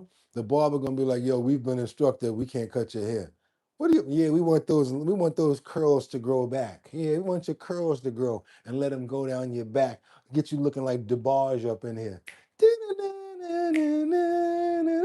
Had it looking like the uncle, the uncle, how the uncle be like this? That uncle that in that video where it's like it's time for you to get that money for that rent money together. That uncle that be like this. Yeah, they want you looking like that. Put them curls in your hair, boy. That's right. We want you looking like an 80s locker. Yeah, that's right. That's what we going for. That's what they going for, boy. They're gonna be like, they've been thinking about you. CO for quite a while. CO, help! I'm on my mind every day and every night. Every thought is you. They gonna have you looking like DeBarge up in there, baby, and you gonna be saying, "Ooh, I don't like it." Let's keep on going. He deserve it all. Give it to him, y'all. Get him. Tell him exactly what he did when he in there. Let's get on over to Minnesota because we got two more people that was convicted in the Feeding Our Futures fraud case set to be sentenced. They'll probably get some probation and a slap on the wrist. I don't know what happens. I'm talking about this other thing, but I really want to die laughing about what I just said. I don't know. Sometimes I really crack myself up, you guys. That was crazy right there, right? Gotta just say it myself too. That's why I love coming here. You guys make me laugh, make me make myself laugh. Three this week, two more people convicted in the Feeding Our Future fraud scheme will learn how much time they'll be spending in prison. They're convicted of stealing millions of dollars from government programs. Bill Keller outside of the federal courthouse in Minneapolis this morning, talking about the sentencing happening there later today. Good morning. Good morning. In fact, Naimo Ahmed is one of more than 60 people who have been convicted in this $250 million fraud scheme. Now, according to court documents, she and her husband fraudulently claimed to feed more than 3,200 kids twice a day at their Minneapolis grocery and deli. Last year, Ahmed pled guilty to 3,200 kids twice a day, 6,400 meals within 24-hour period. Need to know what type of staff you have. I want to see what the garbage is looking like. I want to see what the people say the food tastes like. Can we get some images? What sort of community things happen? Can we see any posts from Instagram or any TikTok videos that was made about the support that you actually had going on throughout this period of time? How can you actually validate any of this stuff that you're talking about? That would be my question.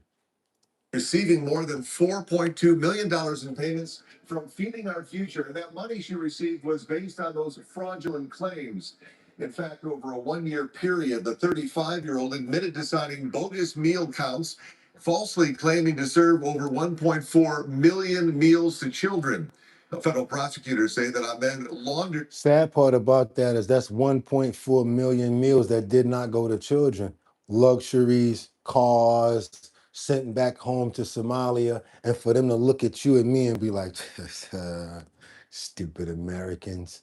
We come over here and we take advantage of you guys. And we looking at them like, oh, how you do that? Well, don't worry about it. We looking down on y'all. And I hope you guys do understand that there's a separation, not just from BLK and WHITE, right? I hope you do understand that. And I gotta go there. Because real Africans or whatever like that don't rock with like the natives. And certain other classes always talking about my country, my country.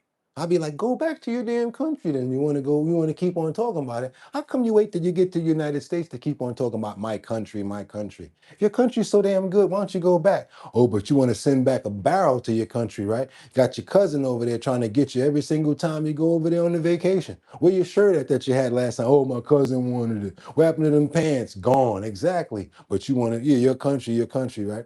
You're not stupid. We know what's going on with the money. You're doing stuff over there. You're buying and you're building up, riding around in all these expensive cars because that's what people that don't have money do.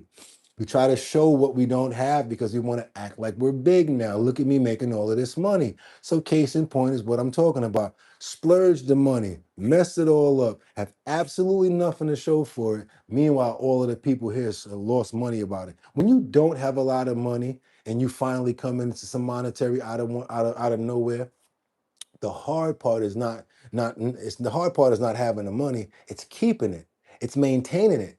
Because all you know how to do is spend. You don't know how to keep that money. That's not how you how you got rich. Sometimes you have to lose in order to know how to keep money. And nobody ever realized that.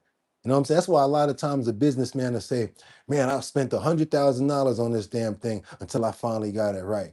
An investor would be like, I might want to deal with him because they're thinking they don't have to spend $100,000 to figure out what he already did. You get what I'm saying here? Now he has a little bit of value in his loss.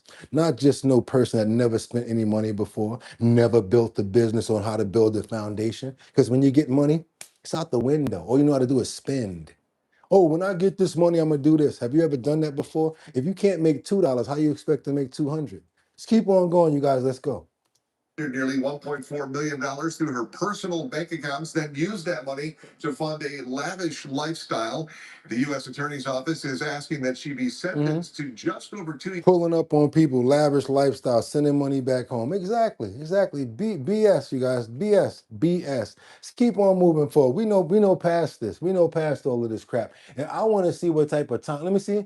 Let's see. Prosecutors are asking for 27 months in prison, 6 months in prison, 9 months house arrest, 2 years of supervised release. Let me see. Anybody here can do this math. I already asked you guys this math before. I've asked many of these people this math before.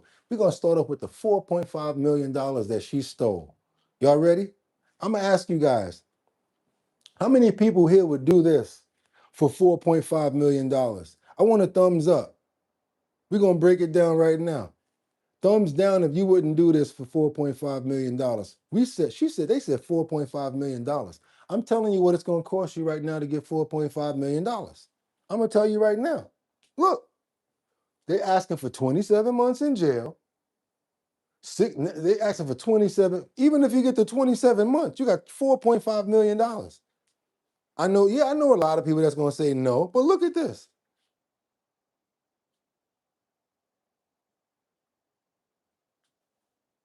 Look at this.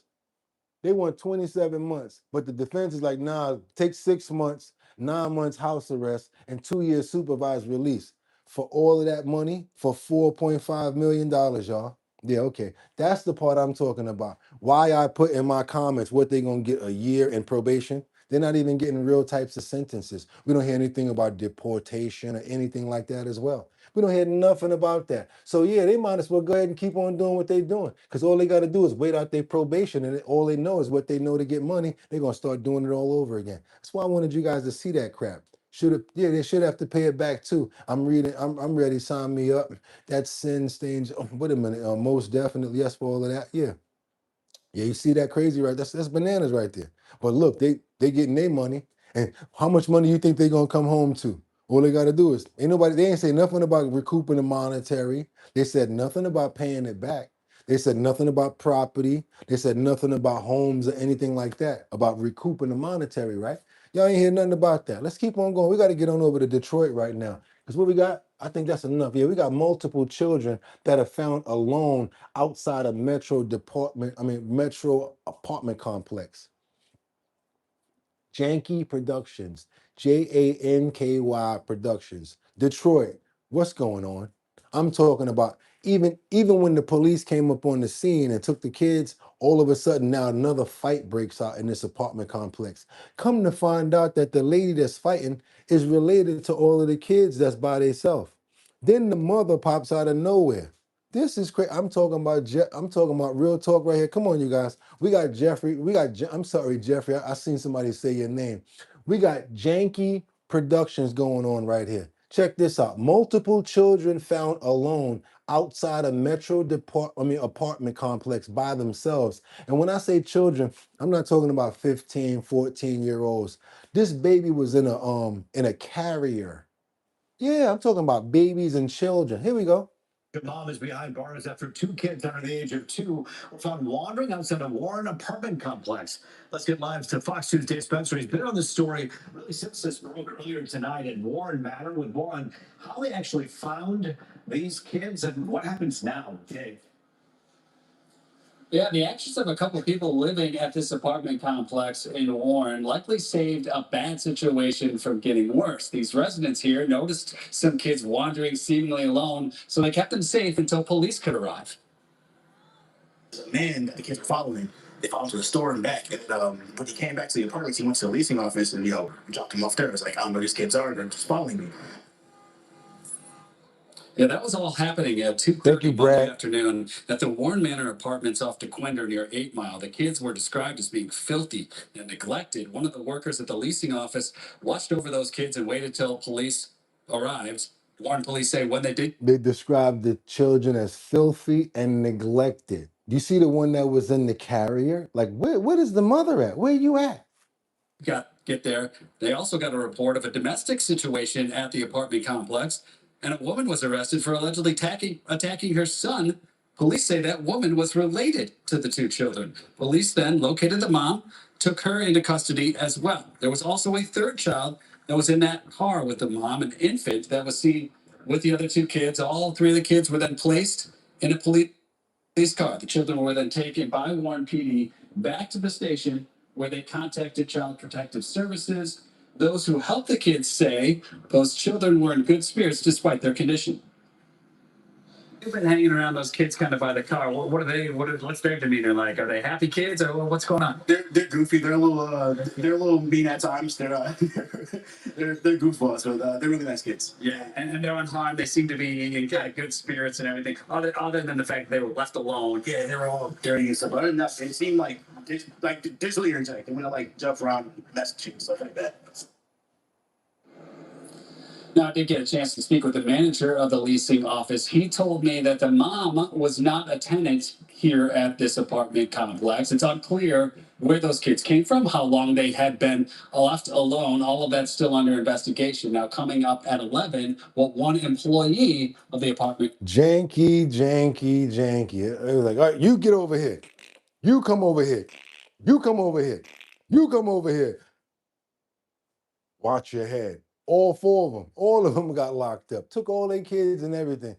Detroit, y'all really getting down like that? Oh man. Y'all got to do better about yourselves out there. Got to do better about yourself. Now, come on, you guys, let's go. If you appreciate the content that you're getting right now, because we going all over, I can't even believe the stuff that I'm reporting out here on Our Bottom Line this morning. Let's get those likes up and get many more people over here. If you have not subscribed, what are you waiting for? We're working on 74,000 subscribers on our way to 100,000. And we got 22 more days, Liberty, 22. See how we knock out those days and you see how fast they fly by? Let's get on over to San Diego. Sad story right here. One of my favorite occupations. I have to say I have so much respect for nurses and ER nurses that I cannot tell you guys. My life has been saved more than one time by an ER nurse. Many times, a couple of times I've been in situations where I've had situations where I just bust in the emergency room, and had it not been for ER nurses and doctors, I would not be here right now to be able to talk to you guys. I watch them, I see how they act, and I see what they go through. I think ER nurses, teachers, and certain people just are just like some of the best people ever, even if they have certain attitudes or whatever, because what they do at their jobs just really surpasses so much when it comes down to just good, wholesome people. Situation right here is really sad coming out of San Diego. Got a situation where an ER nurse is among two that have been lost their lives after stopping to help somebody on the highway the same way. Same situation here, you guys. They stopped to help somebody in a crash, and she lost her life because of the incident. And her husband is distraught. So let's get on over to San Diego. I want to show a lot of love to ER nurses and everybody that's in the nursing and the medical field. We love you guys and we appreciate you so much. I know I do. Just want you guys to know that. Amen. Let's keep on moving forward, you guys. Let's go. I feel terrible for the husband. You talking about somebody that looked like they were in love? Man, they look like they were in love. I'm talking about this is some love that you would pay for. You couldn't even pay for this, right? I'm telling you guys, this looked like like two people that really loved each other.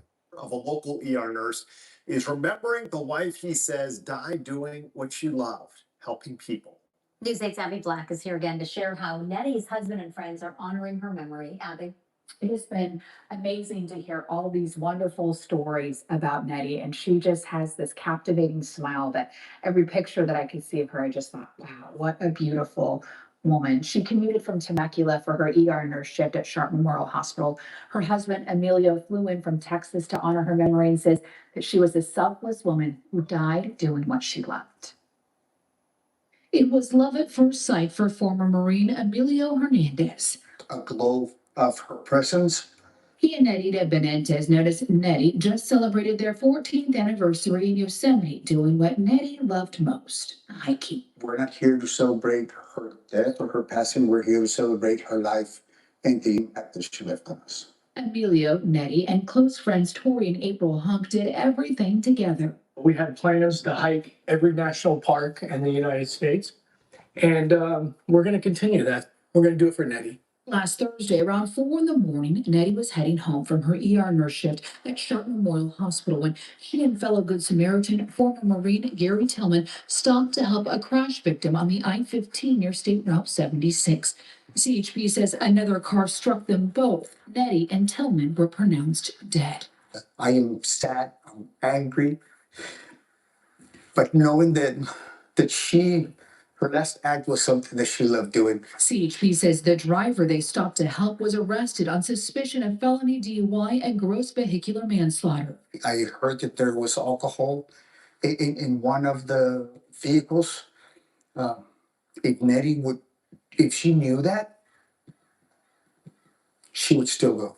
Nettie had a smile that lit up every room and a future full of promise. I want to do the prayer now while her picture is up there. I want to give shout outs and love to all nurses, all ER nurses, everybody in the medical field. And I want to just tell you guys we love you and we appreciate you. And she stopped after work to help somebody. She was doing what she normally does all day, every day. Stopped to try to help somebody. So you can't take that away from her. That was her job, even when she was not working. Really beautiful heart, a beautiful angel. I want to pray for him as well as Nettie's soul for rest in peace. Father God, please accept her into the kingdom of heaven because I think she deserves it. She deserves it. She's an angel. Amen. Thank you. Let's go. Let's keep moving forward, you guys. Let's see what else is here. Turned 40 last year, a Texas native who moved to San Diego to become a nurse in 2020. She most recently worked in the ER at Sharp Memorial and just got accepted into the Air Force as a second lieutenant. She was scheduled to start in September. And hopefully they're out there patrolling the pearly gates looking for somebody that needs help. Because if not, then it's going to feel real bad that she's unemployed. Her husband, a former Marine trained to stay mission focused, admits he's navigating new territory. She was the executioner. She made things happen. Without her, I was lost. I'm lost. And as you can imagine, this has devastated the Sharp healthcare team as well and her coworkers. I've been talking with one today who's been gathering thoughts from the people who worked alongside Nettie. One nurse says, quote, Nettie was the friend everyone needed, and the nurse said everyone wished they had. Nettie's husband is working with the hospital and honoring her memory. And again, just as I continue to hear from her coworkers, what an amazing person she was. One said that one nurse told me that she was something truly special about Nettie and that she radiated this warmth and kindness, and even her eyes had this constant sparkle. She said that she feels fortunate to have crossed paths with her and that Nettie continues to inspire even now. Nurses are incredible altogether, but just to hear her husband say that even if she had known that the reason the driver had been in that initial crash was because he may have been drunk, she still would have stopped to help. I know, and that's just what a selfless person she was. When he said that, I just thought, oh, I want to make sure that people know that about her. Really a heartbreaking story. Abby, thank you for sharing. Let's keep on moving forward, you guys. Double tap this screen, get those likes up. Wanted that whole story to get out because your boy don't play about them nurses, man. I don't play about those nurses. Let's keep on going on. We got to go to North Carolina. Let's get on to Raleigh to be exact. We got a woman that was accused of pow-powing the two lawyers. Remember the woman that was talking, it was It was just a regular, not even a criminal case. This was like a regular case that they were going on about monetary. Next thing you know, she didn't like what was going on in this case hearing.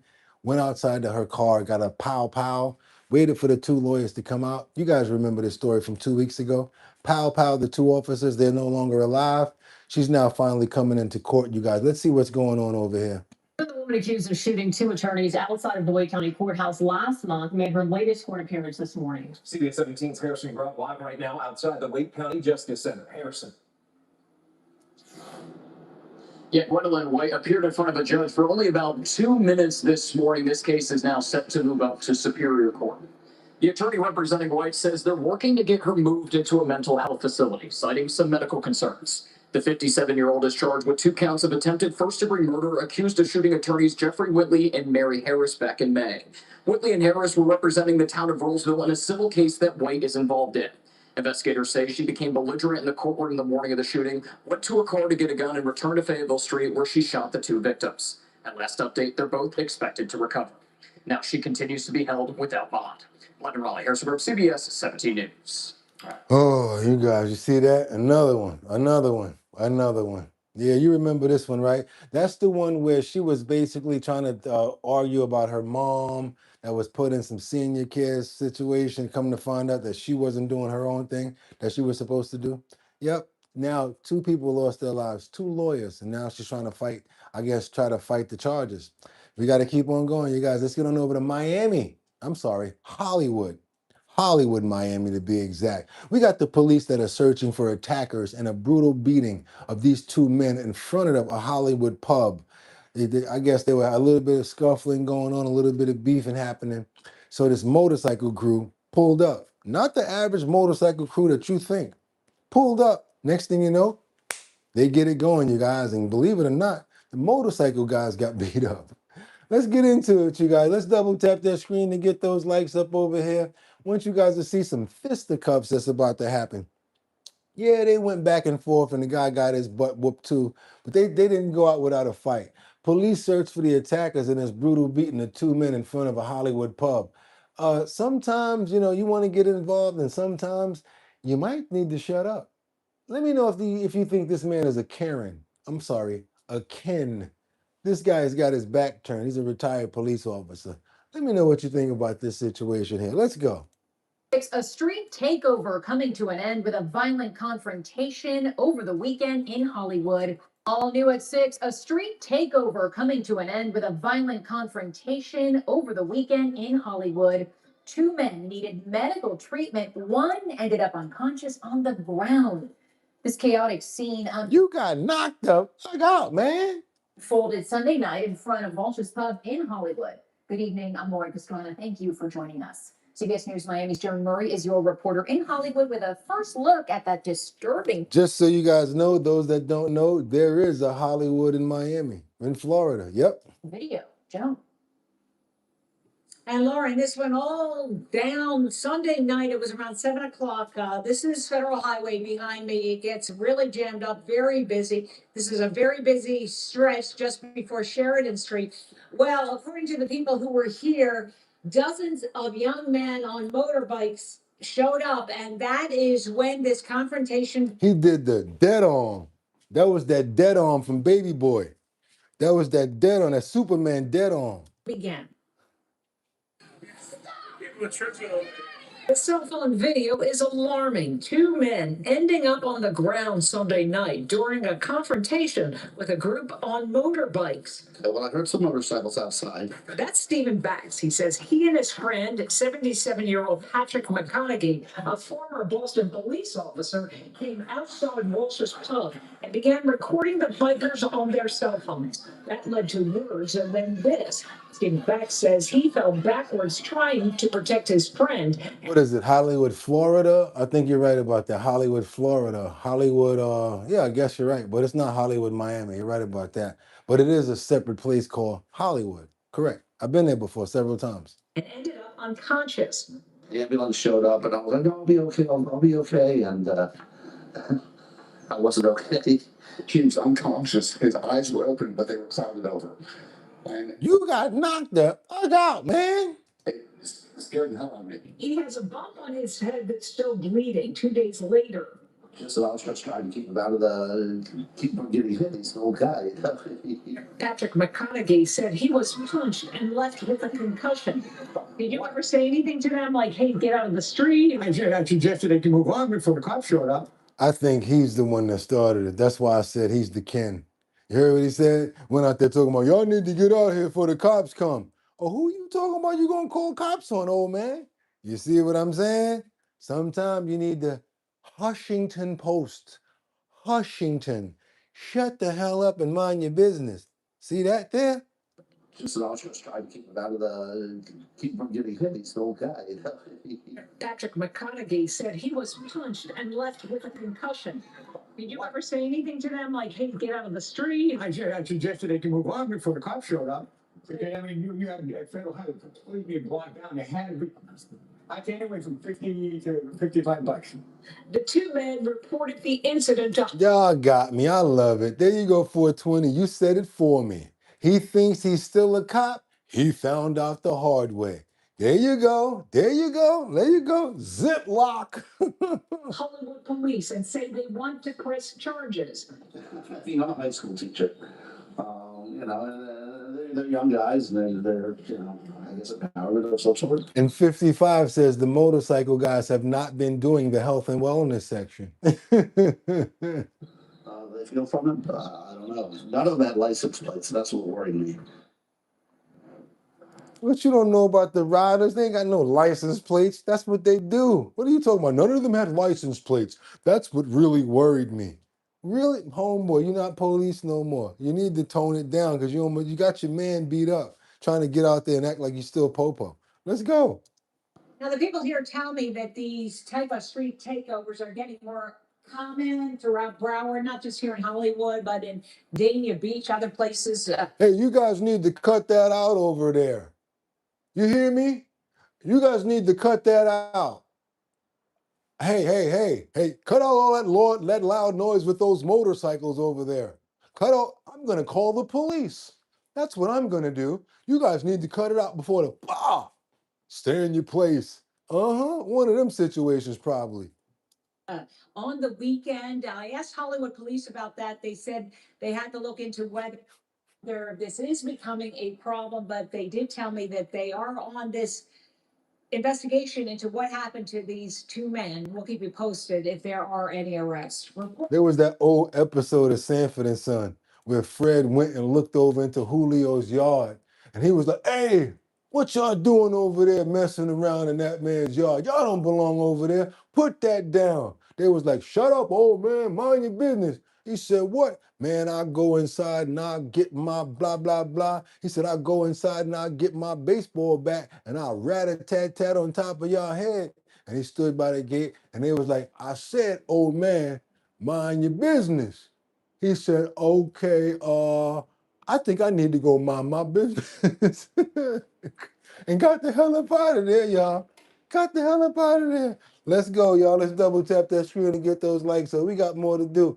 We got more to get through and more to follow up with over here. We got to get on over to this Memphis situation. Spending and splurging with the company's card. That's right. That's what the clerk Tammy Sawyer was doing. She's been charged in a 6-count indictment. Her lawyer going to try to get her out. I don't know if it's going to work. Y'all seen that episode before, right?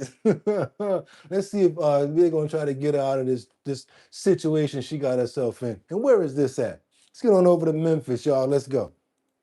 Hey, breaking news update is first at 5. The Shelby County General Sections Court Clerk Tammy Sawyer is indicted by If you're too old to run, mind your own business. And if you can't run hard and dig, that's another thing to think of. We ain't talking about no light jogging. We talking about, because if you can't fight, you better know how to run. How they say it? You got to know when to hold 'em, know when to roll 'em, know when to walk away, know when to run. You never count your money when you're sitting at the table. Anybody know the rest of the song? Y'all finish it for me. Let's go. a federal grand jury. Good evening, and thank you for joining us. I'm Greg Hurst. Sawyer is accused of stealing more than $44,000 from the public and is charged with wire fraud, money laundering. Damn, just 44 grand? You couldn't get away with no more than that? And the way that she was doing it was so stupid. She's going to pay for tickets, paying for food on the company card. Like they wasn't gonna have no problem with that, Sawyer. Come on now, girl. And theft, among other things. WRG's Raven Copeland was in the courtroom as Sawyer appeared before a judge in handcuffs. Raven, what else happened during that hearing today? Well, Greg, as you mentioned, we saw Tammy Sawyer enter that courtroom seemingly in work attire with handcuffs, and today her attorney, John Keith Perry, entered a not guilty plea on her behalf. Now, this comes after a jury returned a 6-count indictment that accuses Sawyer of stealing, embezzling, and converting. There you go. That's a good one, Jeffrey. That's all that they could find. She probably had a lot more. Send her straight to prison. God bless her to the grave. Yeah, she's doing what she got to do. I needed a little bit of extra help, so I used the company card. 40-something thousand dollars. Okay, let's see what she was spending on. More than $44,000 of public funds for personal use. The indictment alleges Sawyer made these purchases through a county card, as well as travel advances and cards that belong to other county employees. Sawyer is accused of making personal purchases at Memphis Tigers games, the FedEx Forum, and other personal expenses from the time she was sworn into office on August 29th, 2024 through June 20. I could tell she ain't paid for no beautician appointments. Lord have mercy. Look like Pippi Longstockings up there. 2nd, 2025. Take a listen to what her attorney had to say about the charges and allegations against his client. We received a copy of it, and we hadn't had a chance to go through everything in it. We've read it briefly and plan on going forward with defending it. Again, Tammy Sawyer has pleaded not guilty to all federal charges, and What he's basically trying to say is we're gonna get a deal over here because she's guilty as hell. I'm gonna try to see if I can get her 3 to 6 months, maybe, because we ain't got no proof. But I gotta show face for my client. That's what he's really trying to say. Was released on her own recognizance. Coming up tonight at 6, you'll hear her attorney's message for the community following Sawyer's federal indictment. Reporting live from downtown Memphis for your news leader, Raven Copeland, WREG News Channel 3. That's right. She probably could have been much more. They only got her for the 45. You see a lot of people get into office and they think that they can take a little off the top. Hey, if you give me some money, if you donate to my campaign, I'll help you do this, help you do that. A lot of people do it for the wrong reasons, you guys. We talked about it around here many times. We say it all the time. With great power comes great responsibility. Look at Eric Adams. 1 term out of there. You know why? Same sort of situation. And even if it's not broadcast, people know what's going on. People are not stupid. Let's keep on going, you guys. We got to get on out of here. We got to go on to see one of your favorite people. Dedicating this one to your favorite girl. She's the only woman in the world for you. I know you guys love this woman and you miss her. She has not been around in a while. This why sometimes when I find the videos from some of the people that I know you guys really, really love, I try to make sure I do the right type of introductions because I know that we're not going to see from these people that much. So just for you, just because she's came out of the woodwork and she's answered some rare questions against, someone that we also think is a pretty dramatic character. Just for you guys, someone that I know you love. No, I'm not talking about Ilhan Omar. I'm not talking about Kamala Harris. I'm talking about someone else that you guys love. You know who I'm talking about. Rosie O'Donnell. That's right. You know you guys love Rosie. She's talking about Trump, UFC fans, and a lot more stuff. She says that the UFC fans are homophobic. I didn't say the first part of the word. She said that they were homophobic. What do you guys think about that? Hey, I'm not beating up one of your favorite girls. I know how much you guys love Rosie. So without any further ado, let's see what she has to say. Rosie, we have to get your opinion on the UFC that is happening on the White House. It was disgraceful and embarrassing, and he looked ashamed of himself for doing it. Did you hear about the fighter who put Michelle Obama in the end? Yes, and that's exactly what Trump is, and that's exactly what his fans are: racist, homophobic, un-American.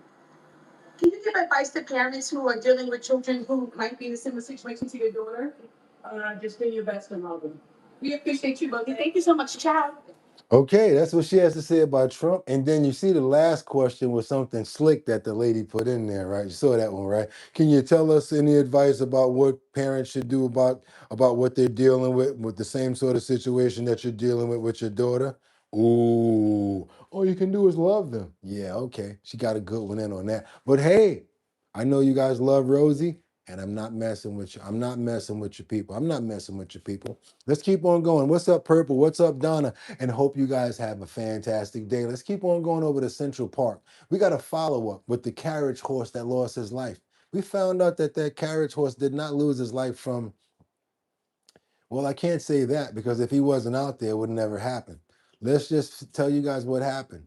They're saying that the horse ate a poisonous plant that was in Central Park. So that's telling us, you guys, be careful of your animals, your dogs and your pets that may like to eat vegetation and may like to eat in Central Park. Be very careful. There's poisonous plants inside of Central Park. That's what they're blaming as far as the necro report that came back from the horses from the horses report. Let's go into this real quick, you guys. Let's go. Death of a carriage horse in Central Park. An examination revealing that the horse likely died from eating a poisonous plant commonly found in the park. And now both. Now that's not good. Now, why the hell is this plant in the park in that case? They try to blame it on the horse and say the horse shouldn't have been eating it. Horse don't know no better about no law. It just want to eat some greenery. I mean, it's just hanging there. My owner puts me there. I start eating it. What's the problem?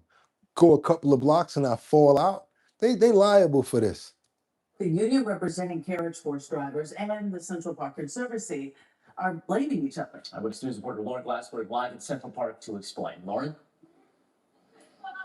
Yeah, Mike and Chade, the owner of that horse named Dennis, says that the horse likely ate that toxic plant somewhere along the bridle path near East 90th Street and then collapsed a short time later on the west side of the park. And before really anyone knew what caused that horse to die, there were renewed calls to end the horse carriage industry.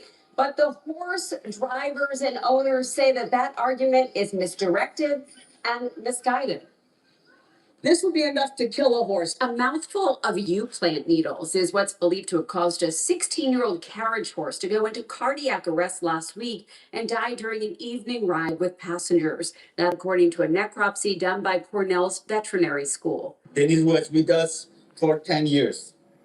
He was not just a horse to us. The horse's owner says he's devastated by the animal's death and the allegations that followed. Many people blaming us before knowing the truth. People shot us, called us horse killer, and embarrassed us in front of our customer. This is all that matters, Winter. I love people. That's why you on the show, and that's why you're a major focal point, and that's why we love you to death. Winter, why are there plants that are poisonous to animals, and why are they in the damn park? Why are they in the park? They're gonna literally try to blame it on a horse. Watch this. Activists increased their call for a law to ban the horse carriage industry, a Central Park attraction for more than 150 years. And as for that toxic U plant, it's not native to the area, but it is planted in Central Park. But the Central Park Conservancy isn't taking the blame, instead saying New York City park rules forbid horses from eating vegetation throughout the parks.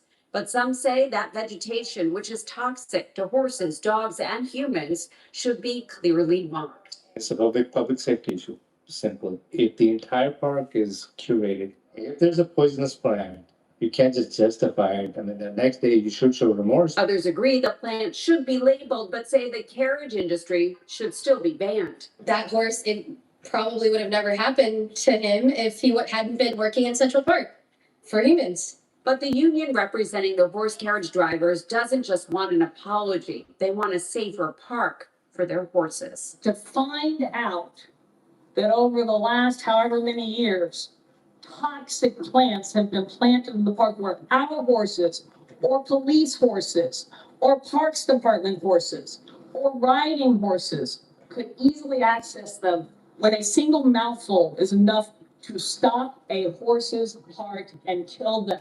Yes, they are supposed to stay on the paths, but once you stop at a light, or maybe you might pull to the side to sometimes they play music now. They might be going to a certain designation. They don't have to just stay on the paths. They pull them to the side, and there's still trees that's hanging over the paths. There's still trees there that the horses can reach. It is what it is. It's just shocking to me. And what if a child ate that? You're right. Japanese U plant isn't just dangerous to horses. Hold on a minute. I got an excuse for that right there, Jack. I'm gonna give you the excuse.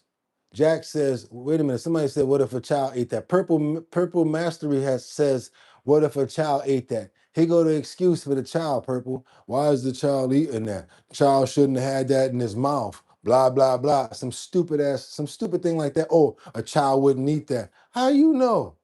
This is crazy, you guys. Straight up. This is bananas. It's also dangerous to dogs and to humans if ingested. The TWU really blaming the park. The Conservancy, for its part, says that the carriage horse industry should be banned for the safety of the horses and park visitors. Live in Central Park, Lauren Glassberg, Channel 7 Eyewitness News. Now, one person that was for the Conservancy of the Horses says, yes, they're still responsible because if the horse wasn't out there working, wasn't out there pulling a carriage, and if this wasn't going on, the, I'm sorry, the horse would have never lost his life. Excuse me, guys. They're saying that if the horse was never out there working, this would have never happened. I want to give a prayer for the horse that lost his life in this, because that's who's really who's at the tragedy end of it. 16 years old. I still believe that at 16, that baby should have been retired already. 16 is not the same 16 for us. Think about it in dog years. Think about it in other years. Not only that, think about it in a working every single day years as a horse with a carriage on your back. How about thinking about that, which nobody thinks about? Oh, it's a big horse. So that doesn't mean that it does not need some downtime or should not be retired as well. Want to pray for the horse. Amen. Best thing that I can do right now. Let's keep on going. You mean from the horse's mouth. That's right. The animal activists of the same people who think that livestock guardians, dogs, needs to be inside. Let's keep on moving forward, you guys. Let's go. We got a teen that's been accused of pow-powing a man defending his daughter against bullying. He pleads guilty to a lesser charge. Crazy out. This guy's over there bullying this girl. Her father come to save her, and he pow-pows the father, and he's no longer alive now. Let's see what's going on with this situation. A Medicine teenager that shot a dad was defending his children took a plea deal in court today. This is David Hamilton, the only reporter in the courtroom when the surprise announcement was made. Michael, 19-year-old Jerry Huggins accepted a plea deal in the shooting of Corey Bro. Bro tells me while he's glad to see the case move towards justice, he says more needs to be done to address the societal issues that led to this shooting. Kids just having weapons and just acting up. And the only reason he did something like that is because he was feeling empowered because he had that weapon. I got to pull out the pointer on this one, you guys. We got to do it. I don't normally do this, but I got to pull out the pointer. Y'all ready? Here we have the 19-year-old right there. That's the 19-year-old. This is the daughter over there that the father was defending. This is the daughter's friend right there. That blur spot right you see right there, that's the father. So he's going over there to talk to him and deal with him. He pulls out the weapon and kills and the father's no longer alive now. Let's keep on moving forward. I want to bring this back so you guys can see that in the time that they gave us to see it. Let's go. Shooting. This video shows Jerry Huggins opening fire on Corey Bro. Bro was defending his daughter after he says a group of teenagers were bullying her. When he confronted them, Huggins pulled out a gun. Ultimately, we got to stop just all the shooting. We got to stop all this. This is ridiculous. But for people who feel like the guns are the answer, we want no leniency. Trial was supposed to start today. Hey, don't pay attention to good times. If you're not making notes there, don't even pay attention to people like that. Trust me. That's why see what I'm saying? Some people just understand what to do with people like that. You guys got to understand some of these people be trolls and they want to throw us off just to mess us up. It made absolutely no sense. And even if it was a question, you don't deserve to be asking no stupid nonsense like that. So we defended on both accords. Huggins had already turned on a plea deal that would have given him an 11-year sentence. However, as they began proceedings, Huggins said he wanted to hire his own private attorney instead of using the public defender. 19 JC Judge Louis Hines refused, telling him he could not switch attorneys the day the trial was scheduled to begin. That's when Huggins decided to take the deal. This is terrible. So I'm satisfied. Honestly, I know emotionally, I would love to do more. Like I would love to set up like I do 15 years minimum. And I mean in a hot sun. As for Bro, he said he refused to let the incident slow him down. He's since finished college and his daughter has graduated high school. What happened, me being in the hospital, it really further pushed me into, we really only got one life. Like, I don't believe in much, but I do believe in just making the most out of it. I'm glad he was able to, he didn't lose his life in that situation. I'm so happy for that. But I do feel like the sentence should have been much more. I do. Sentencing for Huggins is set for June 17th. Reporting in Baton Rouge, David Hamilton, WBRZ News 2. Huggins pled guilty to reduced charges down from attempted murder to aggravated second-degree battery and the illegal use of a weapon. Yeah, you guys are right about that. 55, you're right about that. They got a whole carriage, so they can't pull but so far. But yes, at stoplights, when they pull them to the side, there's an area, just so you guys know, I never took a picture of it, but you can sit by 59th Street and see the start point of all of the horses. At the start point, there's a very low gate. A lot of them put their heads over the gate. They be playing in the trees and stuff like that. The drivers, the riders, will feed them and stuff like that. There is a start point, like right across, not too far from I think that's what hotel is that? I think that's the Parks or something like that, right across from the Parks, and it's right on the east side. Even though they have the carriages, believe it or not, they do come in contact with vegetation. We're talking about a damn park. Don't worry about how they're getting in contact with it. It's happening. I'm just trying to tell you guys the truth. Let's keep on going forward. We got these flock cameras. You guys know anything about these flock cameras? They're saying that they're not really tracking people, but there's training videos that say otherwise. You know anything about these flock cameras, you guys? Just in case you ever wondered if they were looking at you, check this out, Atlanta. In Boulder, Colorado, inside a small coffee shop. The brighter areas are where the really high density of flock cameras are. Will Freeman runs the largest police camera tracking system in the nation. If you click on any of these police departments, it'll show you who they're sharing with. So the lines. Now he is in Colorado, but he's able to access anything all over. This is the flock camera access. Check this out. Going outward are the agencies that can access the data directly. It's called DFlock. The app shows where the cameras are and which way they're pointed. How many cameras have you mapped? 88,970 cameras at the moment. Why did you want to do this? The main reason is to show people how invasive this is. Flock license plate readers take a time-stamped photo of every vehicle that passes every camera. Police can search your historical travel information for 30 days. This creates a searchable database of everyone, not just the suspects of crime. Yes, so you can be tracked for 30 days, even if you didn't do a crime. Did you know that? Security researcher Ben Jordan. And it's like if you were to build a graph of that sheet, and plot it to a map, now it's as if you've had a GPS on your car for an entire month. By your own publications, 700,000 crimes a year are solved with Flock Safety Chief Communications Officer Josh Thomas reported. There you go, Money Tree. It works with people that install those flock cameras, and yes, they definitely do track you. And I'm your boy Boogotti NYC. Whoever asked me that, not Naima Brown. I'm Boogotti, by the way.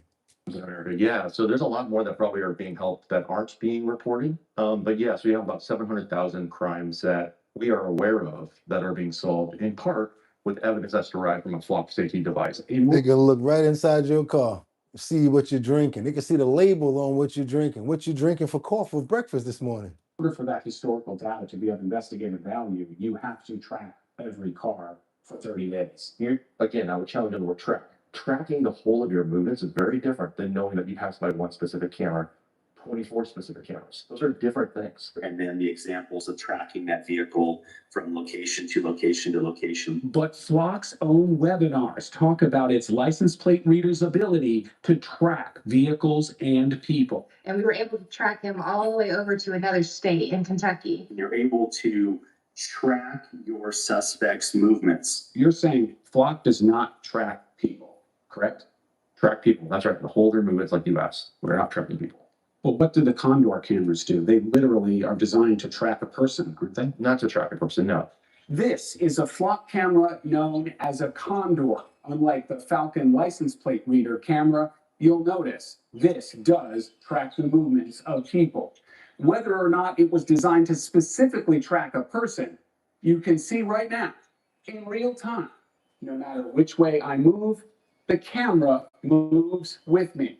And this video is sent right back to the police department. To alert you when it sees human movement, and it will actually acquire and track that person as they walk or people. When I walk down the path and I moved, the camera followed me. There's an object detection feature that you can set up. It's called Guardian mode, that allows the camera to just know if there's movement from a person in the screen. It is not tracking where you're going to go, where you're going to leave, or going to start and stop. These started popping up weeks after hearing Flock say these only record license plates. They don't take pictures of people. That security researcher, Ben Jordan, found the same Condor camera streaming openly online. No password required. And they quite literally use AI to zoom in and follow you around, whether you're a person of interest or not. Yeah, you guys. So you can follow people around Flock. If you get into that D Flock, you can see actually where the police officers share with, and tap in and look inside of the cameras yourself. This is crazy. Your TV is watching you with the straw. Yeah, they're watching you. All of the smart TVs watching you. Alexa listening. That's right. Siri. Hey Siri. If Hey Siri is on, she's listening. You know what happens? You guys be like this, yo, I was thinking about going to get this chocolate ice cream. And you know, I really want some chocolate ice cream, but I'm trying to find some really good chocolate ice cream. Something that has maybe like fudge, or maybe that has a little bit of vitamins in it or something like that. Something on a cone. I wonder what we can find out there. Something natural, actually natural, that doesn't have any you know, any derivatives of any bad stuff that we don't look into, like carcinogens and things like that. Keep on talking like that. Watch the next thing you're going to scroll up. Yo, look at all this ice cream. Look at this ad for this coming up. Whatever we speak about, it comes up. So don't think that they're not watching. They're watching.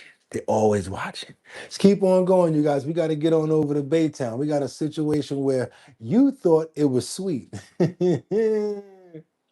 How are they stealing my check? I wrote my name on it. I used the right pen.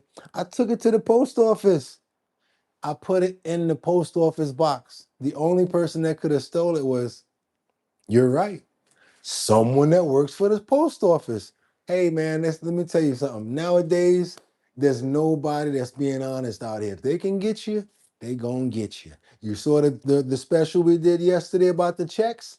The lady wrote those $12,000 in checks. Next thing you know, boom, they broke into the post office and got the checks. This one is a little bit different.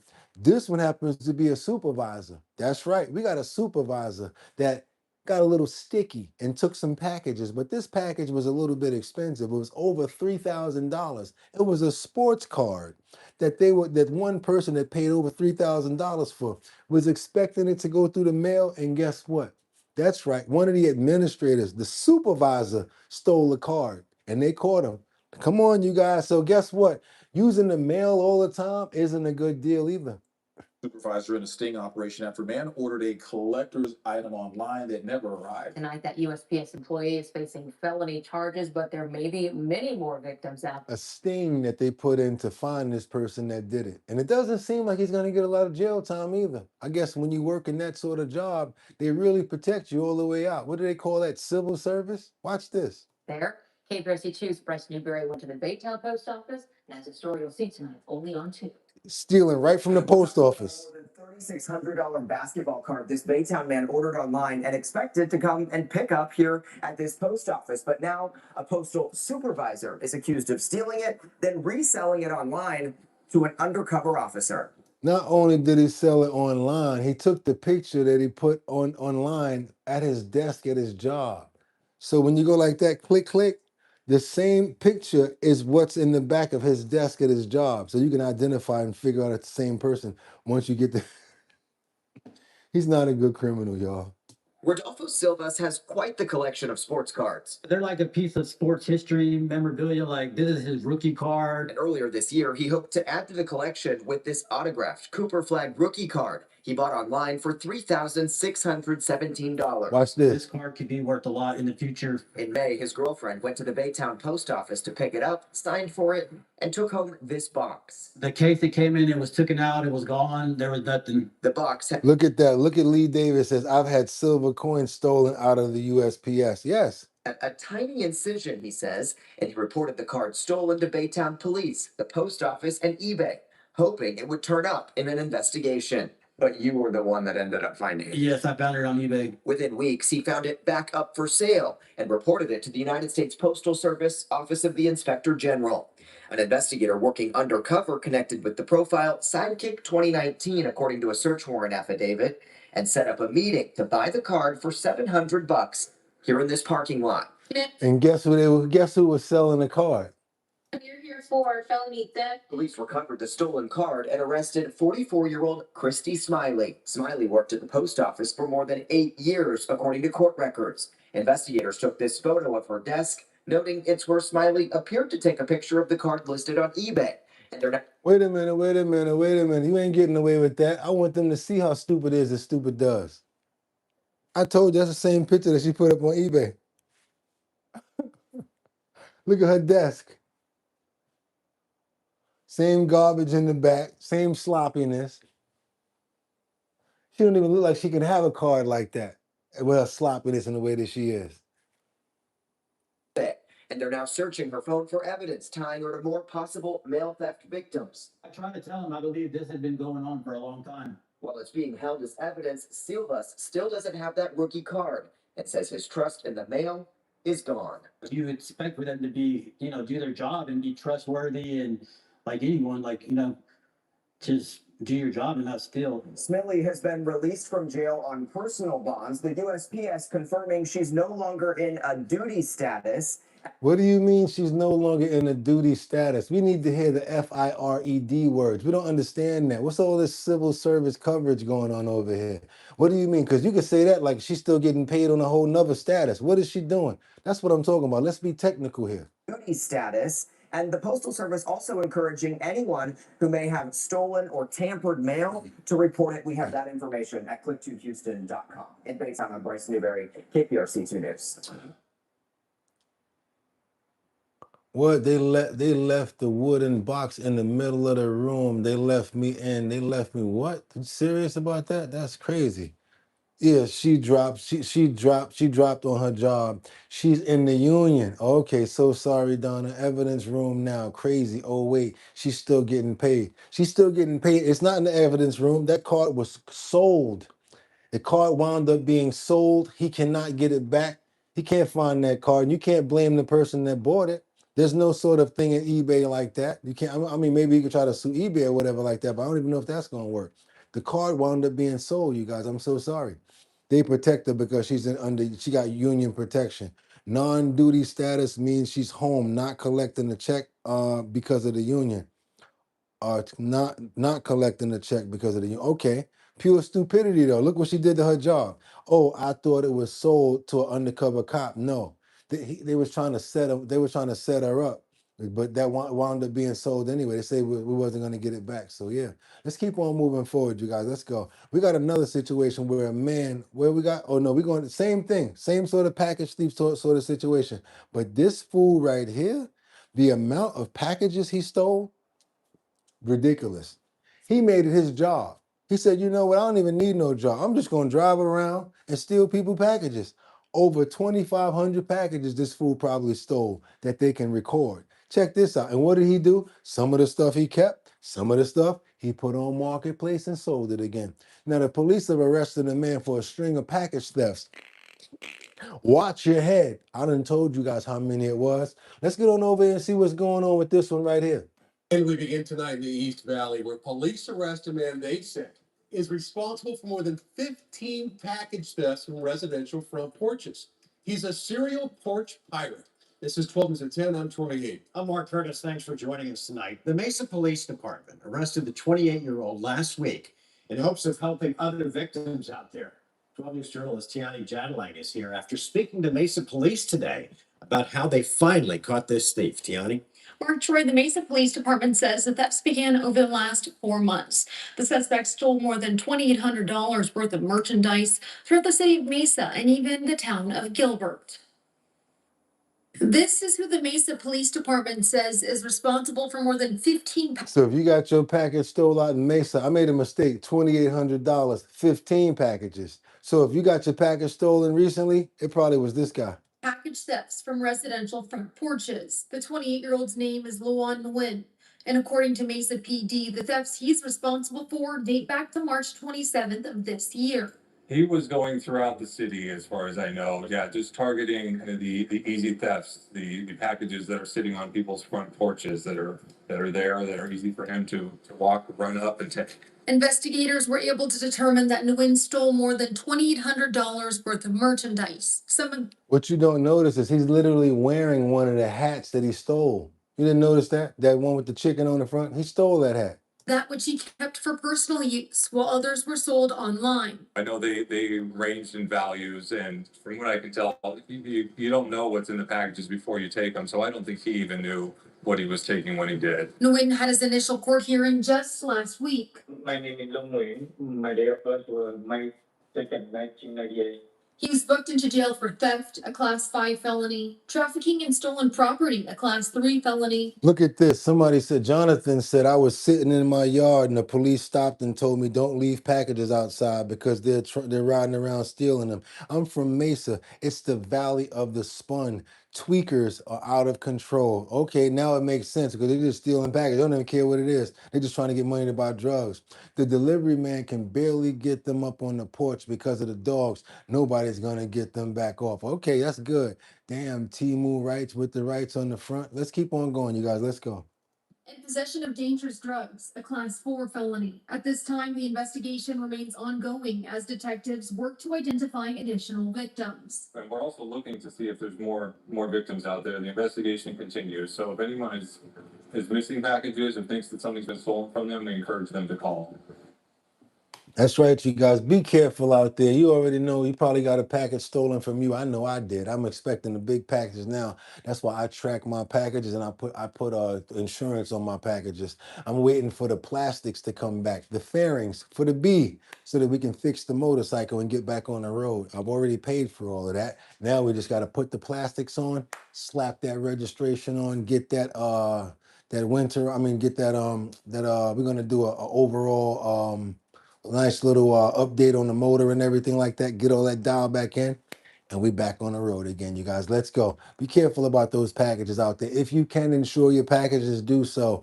If you can send your packages to your job, that's right. Instead of sending them to your home where you're not going to be at, you might as well send them to the job. Be like, oh, thank you. I'm going to sign for it right here. Put it inside the trunk in the car, then take it home. You guys, we got to find other ways to get our packages and make sure. Even now in regular apartment buildings, they got those UPS. They got those boxes down there where you can lock it in there, and then the post office person puts the key inside of your mailbox. We got to find other ways to be safe out here, you guys. We got to watch our packages. Let's go on over to South Carolina in Greenville. We got body cam that captures a heroic rescue of a child that was pulled from the pool. This is a follow-up. We showed this story like 2 months ago. They just now catching up. Also, showing some love to 2 sheriff police officers who saved this baby. Thank you so much, guys, because we don't only have bad stories, we actually have good stories about good officers as well. Let's go. Newly released dramatic body cam footage capturing the desperate effort to save a little girl's life. Double tap that screen, you guys. Let's go. Not breathing. 2 sheriff's deputies rushed to the rescue, saving her life. Joining us now are the 2 heroes. We are not exaggerating here. They are heroes from Greenville County, South Carolina Sheriff's Office, Deputy Jordan Stevenson and Deputy Connor Shields. You guys, I have little kids the same age as this girl. You both drove up to my worst nightmare. How long did it take you guys to get to the scene in this heart-stopping video? I was holding my breath the entire time. How long did it take you to get there to this call for a little girl whose life was in real danger? Well, it was really kind of a God thing. We were a mile down the road. We had an earlier call that we were able to get handled, and we were only a mile away. Especially because this was towards the end of our shift change, and I mean, it really was just, I think it was a God thing, just have us right there, so close. Absolutely. It seems like it. And you guys are both in this extraordinary video. So calm. But what was going through your minds as you were saving this little girl's life? Well, Peter, I think a lot of it comes down to we've had the opportunity to train with not only other deputies, but also with emergency services and EMS individuals that have provided us the training. So whenever we enter stressful situations like this, we're able to fall back on our training and kind of take our emotions out of this and focus just on what's in front of us. And you talk about the training. When is the last time you had been trained on doing CPR on a child that little? So actually, so that was on a Sunday. I had our quarterly training on Wednesday, and it was on infant CPR. So I had actually done it about 2 or 3 days before. Wow. And how is this little girl doing? Have you guys had a chance to talk to her since? I've not had a chance to talk to her, but I've heard she's doing great. Yes. Beautiful story right there, you guys. I like to do follow-ups on stuff like that the same way I like to do other things, and I like to make sure that we get it done. We're going to be here for a while. I got about 15 more minutes that we're going to run down because guess what? We went over, but it's okay. I got to tell you guys about the health and wellness section. Let's do it right now. Let's get right into it. Not even going to play. I ate garlic at night for 7 days, and this is what happens. 99% of people ignore this. I said I ate garlic at night for 7 days, and this is what happened. We got to get into this garlic right now because guess what I found out about garlic? It helps you sleep. It helps you for all sort of internal circulatory situations, and it's really good for your body. And you know what? Got a little bit of arthritis going on, and anything that can help out with inflammation is something that we need to be paying attention to. So we're about to get into this right now. I ate garlic at night for 7 days and didn't expect this to happen. 99% of people ignore this. This is from the Senior Health Hub. 40 years old, 35 years old, you're going to be saying to me, oh, Boogotti, I ain't 50 yet. 25 years old, 20 years old. Boogotti, I'm not old. Well, why not deal with this now? Why not learn about the benefits of garlic so that you don't have these problems when you get older? Don't wait till you get 50 years old to start dealing with situations like this and introducing good things like this into your diet. Don't wait. Let's do it now. Let's not wait around. I'm serious. We got situations where before you go to sleep, it's a bioactive compound. It interacts with your body and a nocturnal rhythms. It's completely different and it helps your body to sleep, helps you with gas. It also helps with what? The brain. We've been talking about the brain for a long time now, you guys. I'm not playing around. We're getting into the health and wellness section right now. We're not playing. Senior Health Hub. I ate garlic at night for 7 days and didn't expect this to happen. What are the benefits of garlic? Here we go. Vincent, garlic is good for the circulatory system. 3-4 cloves of garlic a daily is recommended. I recently found out 40 in December. So you guys, you're already on the same page. We know what we're talking about over here. We're not going to wait. Let's get into it. Let's do it. And if you are a member of the Discord, this will be in the Discord later. You guys, health and wellness section, I pray that you get something out of it. I need 11 minutes. Let's rock. Let's go. For sauces, roasts, and stir. Most people use garlic in their cooking as a flavor base for sauces, roasts, and stir fries enjoyed during the day. But if that's the only way you're consuming it, you're missing a profound opportunity. That's because when you consume garlic at night, especially before sleep, Watch this. bioactive compounds interact with your body's nocturnal rhythms. So everybody that knows about garlic, did you know about what it does for you when you sleep overnight? In a completely different and often more therapeutic way. The same clove of garlic that adds zest to your lunch takes on a role of deep systemic support after dark. Brush your teeth. Take a couple of put some mint in your mouth. She'll get over it. Swallow it whole. Mix it in your dinner, and then give yourself time to clear that up. Don't worry about the bad breath part. Watch the benefits. Tonight, I will reveal 10 powerful science-backed benefits of timing your garlic intake for the evening. Benefits that go far beyond flavor and into the realm of metabolic repair, immune enhancement, and cellular restoration. Metabolic, we talked about the gut connected to the brain as well. You got to have a good gut in order to have the right type of brain. And garlic actually feeds different parts of the brain and helps out. And anytime you can have more blood flow and more oxygen, what does that help? Right, the brain. Let's go. Let's get it. Most of which are almost never discussed. Let's interrupt the common pattern. This is not a conversation about garlic as a culinary ingredient. This is a lesson in chrononutrition, the science of how timing affects a food's impact on your body. When you consume garlic at night, you are aligning its potent sulfur compounds like allicin Okay, Miss Keisha, natural nighttime processes. check this out. Slower digestion, allowing for more gradual absorption, a peak in growth hormone and cellular repair activity, a shift in the immune system's vigilance, and a natural dip in blood pressure. You are not just eating garlic, you are strategically deploying it. Did you hear that? You're not just eating garlic, you're strategically deploying it. For what are you deploying it for? Let's get into it. Let's go. Stay with me until the very end. Let's go. While all 10 benefits are significant, the number one benefit explains precisely why this practice is uniquely powerful for anyone over 50, turning a simple habit into a potential cornerstone of resilient aging. First, understand the why. Why does timing make such a difference?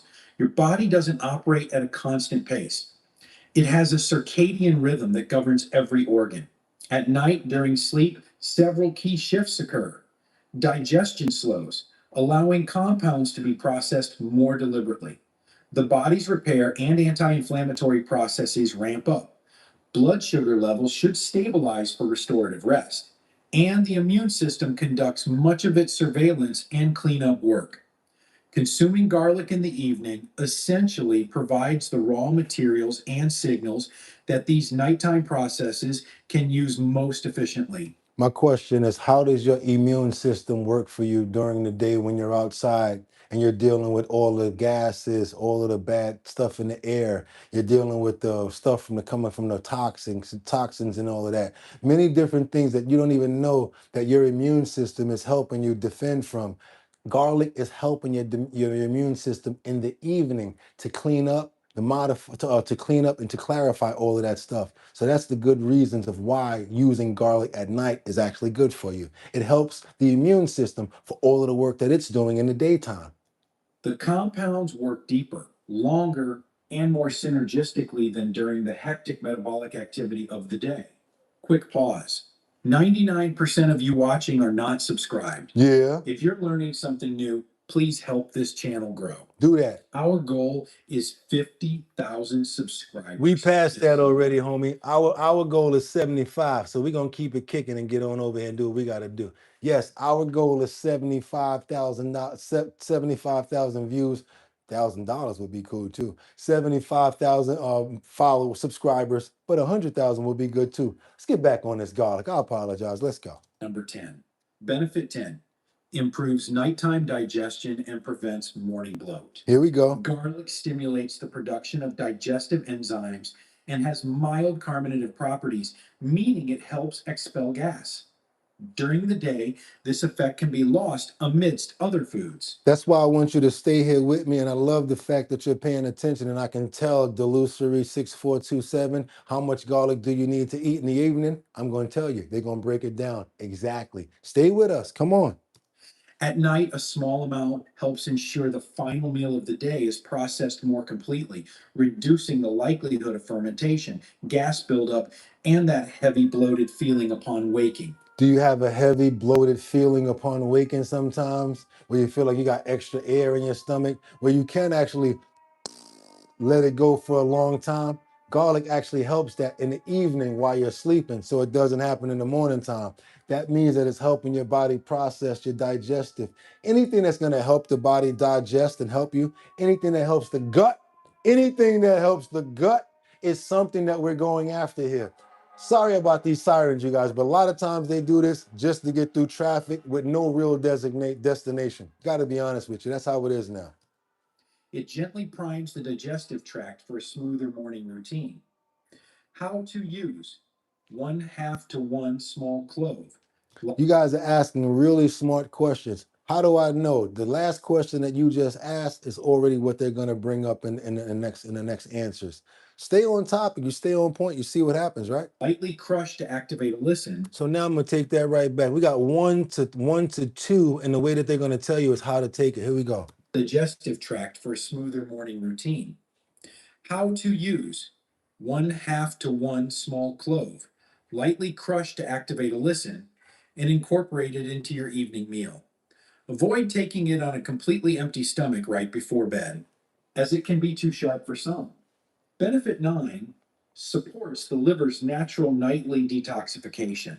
The liver helps you clean out stuff. It helps your blood. It cleans out if you drink alcohol, anything like a it's toxin in your body. The liver is there for that.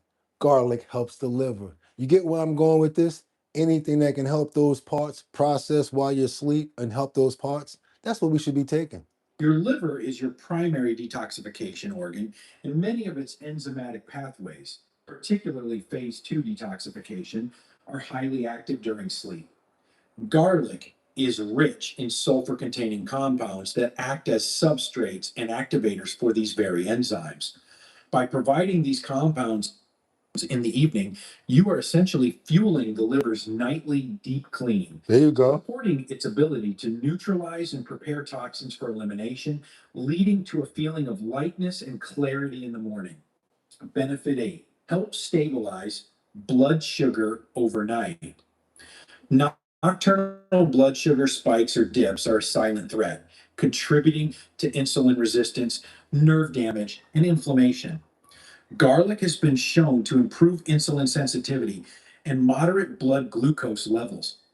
Consuming it with your evening meal can help buffer any glycemic impact from dinner, promoting a steadier, more stable blood sugar curve throughout. So it even levels off your dinner when you put those cloves inside of your dinner. So that's what I was trying to tell you guys. You don't have to just go ahead and pop 2 cloves and try to crunch them down and eat them. No, you just go ahead and dice them up, mix them in with your meal, your rice or whatever you're eating, and use it inside of your meal. You don't have to do it the other way. Let's keep on going. Throughout the night. This is especially valuable after 50 as metabolic flexibility declines. Now, we move beyond foundational support into benefits that directly address the aches, stiffness, and wear and tear of aging. This is real right here. Everybody that was laughing before, y'all like this. Abba-dooba baba beaver. Abba-dooba baba beaver. All of a sudden, y'all see this right here. Wait a minute, my knee be bothering me sometime. Wait a minute, my wrist be bothering me. It's the inflammation, you guys. Let's go, Liberty and Justice. What you got for us? That's right, thumbs up, Boogotti. Our Bottom Line, the best host in the morning of the news show. Our Bottom Line, #1, and our favorite section is up here right now, the health and wellness section. Inflammation, certain bending points, little problem with your knee. Yo, I got a certain age, so my knees crack. Mine don't no more. You don't hear nothing cracking no more. But 6 months ago, my knees used to crack when I went up and down. We got to start going against these nonsense commonalities that they're trying to say out here, you guys. This can help you with that knee cracking. This garlic is what I'm trying to tell you guys. It helps with the circulation, the circulatory. Yes, let's keep on going. It ain't funny no more, is it? Let's go. Benefit 7, reduces systemic inflammation while you rest. Chronic low-grade inflammation is a root cause of many age-related issues, from joint stiffness to brain fog. Garlic's sulfur compounds like allicin and diallyl disulfide have potent anti-inflammatory effects. At night, when the body's own anti-inflammatory cortisol levels are naturally lower and repair is high, garlic can help quiet this inflammatory background noise, supporting recovery in joints, tissues, and nerves, often leading to reduced morning stiffness and discomfort. Benefit 6, supports cardiovascular recovery during sleep. Your heart and circulatory system get a relative break at night with. We done went from the liver to the heart. This, see what I'm saying? How many areas does garlic benefit in using it at night so far? That's what I'm trying to tell you guys. 1 clove, that's not a big ask. I like to say it the right way. That's not a big ask. With heart rate and blood pressure typically dipping. Garlic supports this recovery phase. It promotes the production of nitric oxide, a molecule that relaxes and dilates blood vessels, improving circulation. It also has mild antiplatelet effects, helping to keep blood flowing smoothly. This gentle overnight support for vascular health is one reason many traditional systems use garlic in the evening. It aids the heart's rest, not just its work. But the influence of nighttime garlic extends to your body's defense and internal ecosystem. Benefit 5 enhances nighttime immune system activity. Your immune system doesn't sleep. It uses the quiet hours for critical tasks like producing immune cells, processing information from the day's exposures. You probably was feeling a certain way, feeling bad. Why do you think they tell you to go to sleep when you're in the hospital? When you go to bed, when you rest and you're laying down, your body has time to repair. Your immune system is working on itself. They're bringing you good, nutritious foods that they're watching you eat, and they know that those vitamins are going into, thereby helping the healing process. And conducting repairs. Garlic has well-documented immunomodulatory properties. It can enhance the activity of immune cells like macrophages and lymphocytes. Taking it at night provides the compounds your immune system can utilize during its most active operational window, potentially making your nightly security patrol more effective. Benefit 4 improves the balance of gut bacteria, the microbiome. Garlic acts as a prebiotic. It contains fibers that feed beneficial gut bacteria like lactobacilli.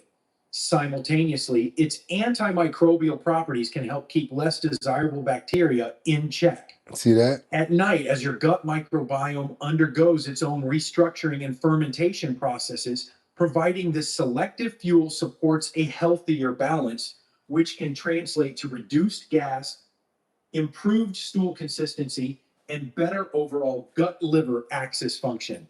This is a lot of benefits from just eating a clove of garlic at night, you guys. I think it outweighs the skepticism of, oh, garlic smells a certain way. Oh, your breath gonna be this. Because if you don't know how to make your breath smell better after eating a clove of garlic, that's a whole nother question. Now we explore the surprising connections that most people never make. Benefit 3 supports nerve repair and peripheral circulation. Garlic's ability to improve microcirculation, the blood flow to the smallest vessel. What did we talk about yesterday? We talked about oxygen and we talked about blood. Every property that we spoke about dealing with garlic so far helps the circulatory, helps the flow of blood, and it helps the oxygen, right? Garlic, you guys. We talked about the brain yesterday. You want to be smarter, create more neural paths. You got to get that oxygen up there. Is crucial for nerve health. Nerves require constant oxygen and nutrient delivery. Poor circulation can lead to symptoms like cold hands and feet, tingling, or numbness.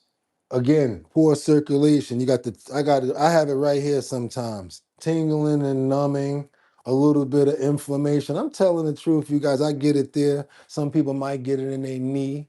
You know what I'm saying? A lot of people get it in the elbow.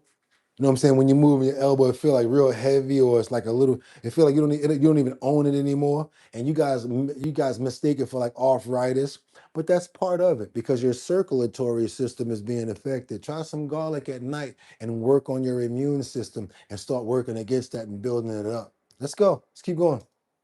By supporting better blood flow overnight, garlic provides the nourishment needed for nerve maintenance and repair, making it a valuable, simple support for peripheral nerve health. Benefit 2 helps reduce inflammation. Somebody's very serious about this, and I am too. So, amber waves of grain, you're right. I'm going to say it with you. Stop eating processed foods, and please stop eating ultra processed foods, because there's more than one type. There's ultra processed foods, and that's the stuff that's like the stuff like that, your pancake batter and all of that mixed stuff, and all of the granulated sugars and all of that stuff. And then you got your processed foods, which are still foods, but it doesn't have such a process going into it, like your meats and the stuff like that. There's certain things that you're cooking and the way that you cook it, the cooking process. And then you have the raw, or the raw stuff, and that's what I'm on. No cooking, no nothing, depending on what it is. Maybe a little bit of toasting on some bread though. Inflammatory water retention, swelling in the ankles. Okay, whoever had this before, the swelling in the ankles, it's the same thing as the inflammation. That's that extra water intake. Sodium situation here, it helps with that. Watch. A puffy face in the morning or a persistently bloated abdomen can be signs of inflammatory fluid retention. Garlic supports kidney function and has natural diuretic properties, not by harshly stripping minerals, but by reducing the underlying inflammation that causes fluid to leak into tissues. There we go. Many people notice a reduction in minor swelling and a lighter, less puffy feeling. I want to try to get you off of the compression though, or the gout is already built up. So I get what you're saying. I want to get you, we're trying to get away from the compression, because if we don't build up the liquids utilizing all of the sodium, we don't need to use all of the compressions, because sometimes the compression, I think personally, correct me if I'm wrong, I don't like the way it deals with the veins. I don't like the way it stops the blood flow. I don't like compression too much. I like to really get in there and deal with that inflammation. If you got to use some compression, no doubt. I also believe in gravity. This is just me personally. I don't know if I'm right about this, but sometimes if my arm is swollen, I act like I'm talking to I act like I'm trying to ask the teacher a question for as long as I can.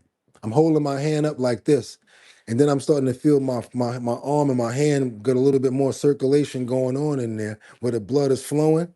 Let my blood flow a little bit. I might go grab a big old thing of ice. I mean, a big old thing of in my kitchen, I have corn in the bag, because cold is better than hot when it comes down to inflammation. The corn in the bag on this side, I put the other one on this side, I freeze it out for a little while, because cold freezing actually works better for inflammation as well. And as you guys know, I take straight up and down 100% cold showers now. That's how it is in the morning. Let's keep on going, you guys. Let's go. When using garlic consistently in the evening. Finally, we arrive at the most profound overarching benefit. Benefit 1 supports systemic cellular repair and antioxidant defense. Sleep is the ultimate repair shop.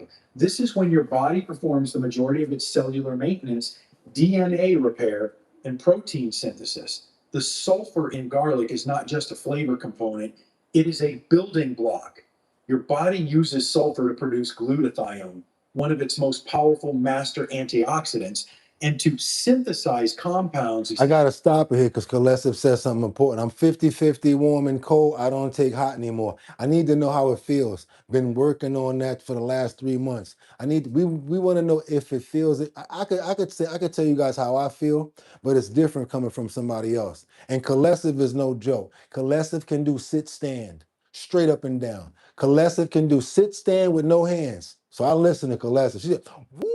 Sit, stand, sit, stand. A lot of people can't do that. Kalesiv going to be around for a while. So that's why I like to answer your questions too. Kalesiv, let me know, has it been helping? Less inflammation for sure, and I feel energized. Same thing with me. Y'all, so what if it's cold water? Kalesiv, tell them, deal with it. You're going to get the benefit when you get out. You get the benefits when you get out. After a while, you're feeling that cold water, you're going to get immune to it. You're going to get used to it, and do it gradually. Don't go all cold. Start doing it slow. Just keep going. Essential for tissue structure and repair.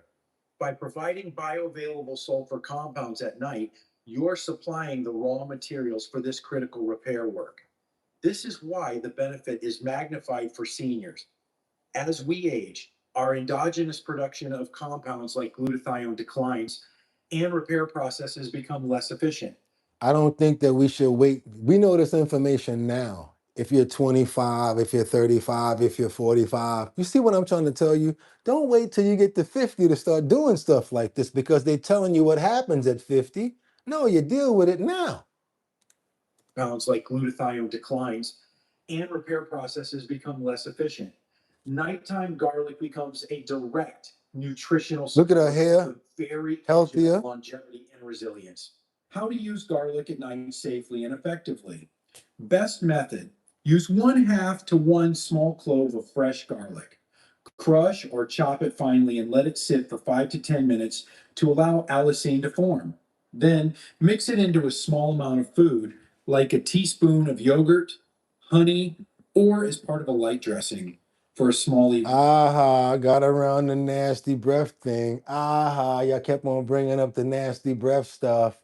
Put it in yogurt, put it in some honey. Probably gonna taste nasty and still gonna be nasty the way you eat it, but you know what? You get it down and go suck on a spearmint or something like that. Brush your teeth, you'll be all right. Evening salad. Swallowing a small piece with water is also an option if you can tolerate it. Frequency, 2 to 4 times per week is sufficient. More is not better and can lead to irritation. Avoid large doses consuming it raw on a completely empty stomach right before bed. Don't do Can that. cause heartburn. Yeah. And using it daily without breaks. Important warning, do not adopt this habit if you have active stomach ulcers, severe GERD, or are on strong prescription blood thinners. And what do we always tell you around here about your doctors and physicians before you do anything that we tell you to do? Like warfarin, without consulting your doctor. Natural does not mean without potent biological effects or potential interactions. If you are fascinated by the power of using simple, whole foods in the right way and at the right time to support your health deeply and intelligently, then I invite you to stay with this channel. Subscribe for more insights that blend traditional wisdom with modern understanding. Your turn. Have you ever tried using garlic specifically at night? Did you notice any effects? Write yes or share your experience in the comments below.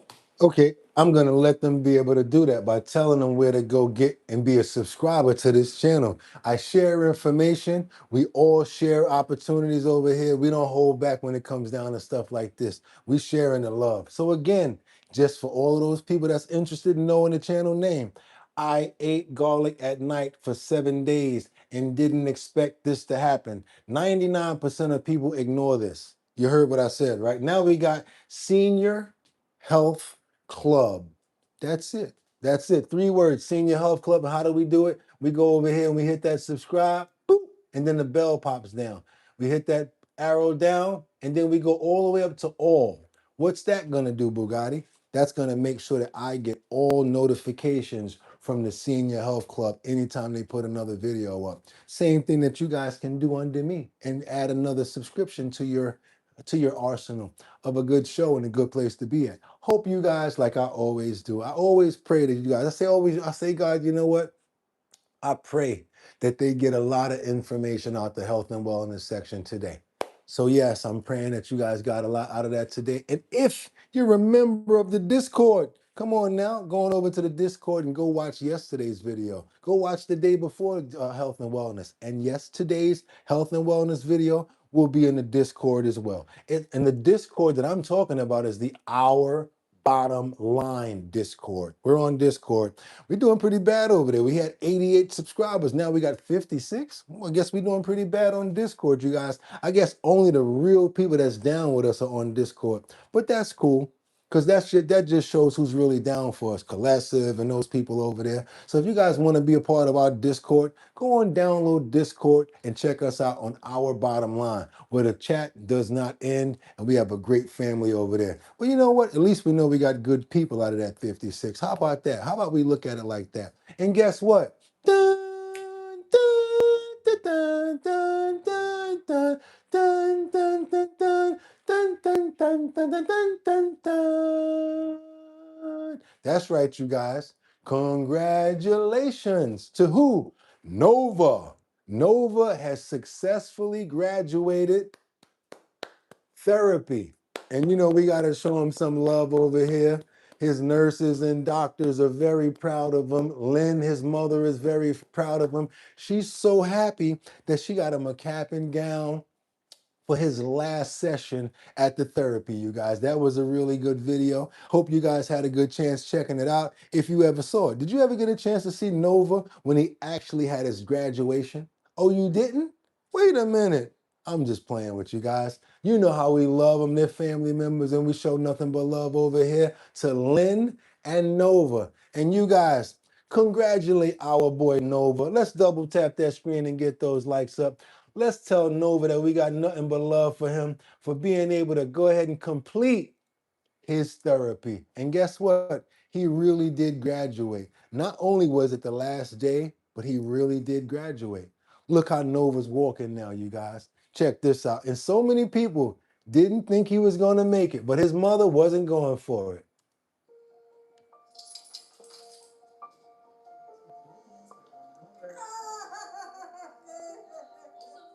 Actually, not for some dogs that don't like any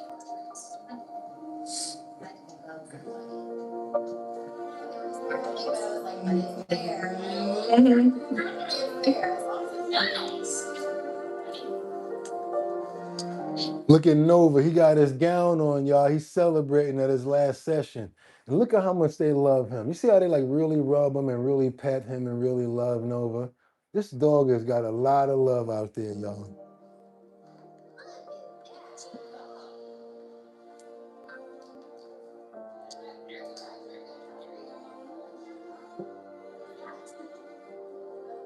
This is his last session, y'all.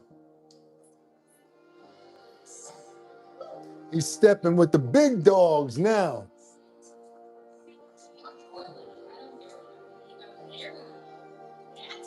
Wait a minute. Did you see that sit stand just now? Okay.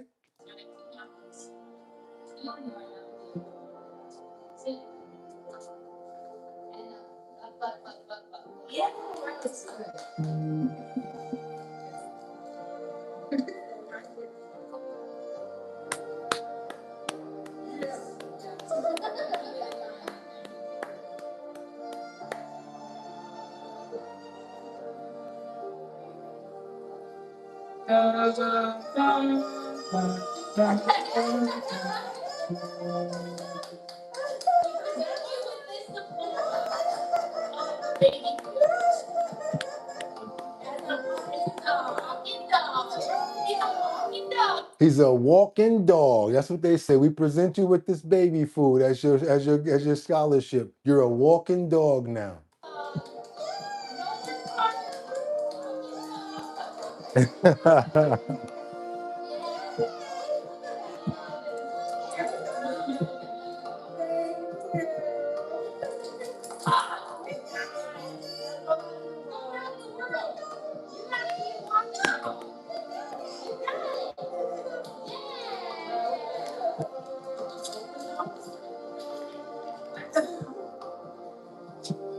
As a parting gift, she got them all Nova dog tags. She said, hopefully you'll never forget him. And they was like, there's no way we're going to ever forget Nova. They really love Nova. So now y'all are officially aunties. Y'all are official aunties.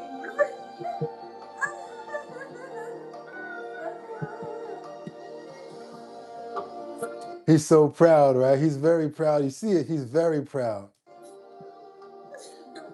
So y'all will not forget us. Y'all will never forget us.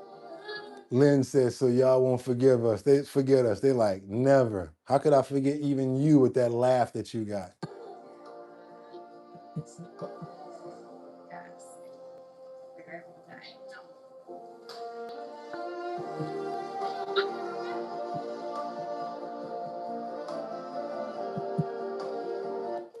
I told you. I don't care what nobody said. I told y'all. I said by summertime, my boy gonna be walking. I gotta freeze it on this. I love this part right here. I like that. I love that part right there. Don't he look so handsome right there? You know who Nova really reminds us of, and we probably don't even realize it? Any Tom and Jerry fans out here, if you really think about it, Nova definitely looks like Spike. Definitely does. except for the little bit of white. He definitely reminds me of Spike, I tell you that. One of my favorite animals, one of my favorite dogs. I just got to give mad love out to Lynn and Nova. We're going to give them a prayer right now and thank them for their endurance, for the love, and for every time that she said she wasn't going to give up on that dog. And she said it, you guys, it's no longer my dog anymore. This is our dog. And we stepped up and all of us did what we had to do. But Nova did too. None but love for you, little four-legged homeboy, your little handsome self right there. Hopefully you have many more years and many more ahead of you. And we're so thankful to be able to be a part of your journey, Lynn and Nova. That's right, you guys. That's how we do around here, our bottom line. And guess what? You're trying to get your business out there, get in front of more people. Send your promo over to us at bridgethisllc@gmail.com. Has to be in the 1080 by 1080 size frame, and you got to be subscribed to the channel or already a member. Also, you guys, what do we got coming up? That's the Show Your Talent search coming up in Manhattan, Bronx, Brooklyn, Queens, and Staten Island. Also, one person from here can be a part of the talent show. This is the one where you'll be able to make, boom, $250. After we get everybody together, we're going to make them all compete for the $1,000 grand prize. Sponsored by Big Drip Hard Punch, and I'm going to be there as well. Boogotti NYC, along with my DJ Don Dada, formerly of Black Ink Crew. That's right, you guys know what I'm talking about. Want to be a part of the talent show? All you got to do is go over to the website, www.drinkbigdrip.com. bigdrip.com, and go to the first page, put your email address in there, and guess what, you guys, you'll be able to put your email address in and keep us posted on, keep you posted on where we're going to be doing a talent show at. First should be somewhere in Queens. Right after that, we'll probably go over to Throg's Neck and deal with that. We got a new celebrity that we actually added to Big Drip Hard Punch, so I got a co-friend, not only just myself as an influencer, there's another influencer that's going to be coming through real soon, you guys, and that's a wavy kind of guy, just so you know. That's right. I told you guys I wasn't going to do nothing until it gets dry, but guess what? We got that wavy guy gonna be a part of Big Drip as well, not just myself, if you know who I'm talking about. And if you want to get lit like Miss Swanza says, you gotta drink Big Drip. That's right, you guys, 14% alcohol by volume. If you want to be a part of the talent show, go to the website, www.drinkbigdrip.com. Put your email address in the first page slot, and we'll keep you posted on where we're going to be at. That's right, you guys, and we got to get those prayers in the air for every single person that's here. I want to pray for myself as well. I think we had a fantastic episode today.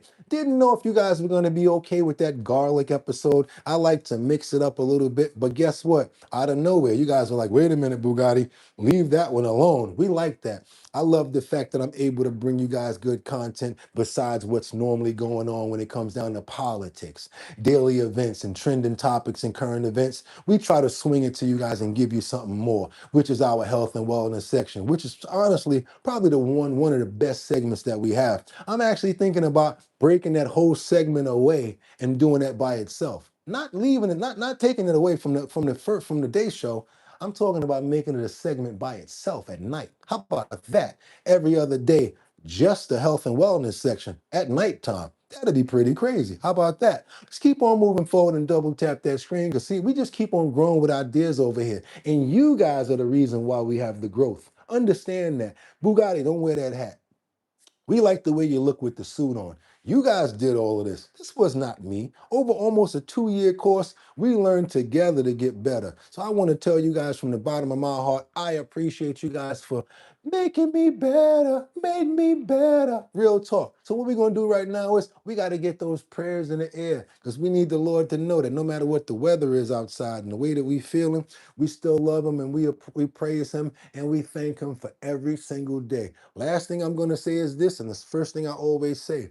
Instead of being angry about what's going on, how about we be thankful that we're here to deal with it? Because a lot of people weren't able to wake up this morning, Lord. So how about the fact that you woke me up this morning? I want to be thankful for that, and I'll deal with the problems as they come. Because as long as you're giving me the energy and the wherewithal to do what I need to do, I'm going to continue doing that. I want to pray for every single person that's here in these comments. I want to pray for their families. I want to pray for their animals as well as themselves. I want to pray for love. I want to pray for happiness. I want to pray for respect. I want to pray for my veterans, all of my shutouts, all of my nurses, and everybody out there on those front lines, as well as those firemen.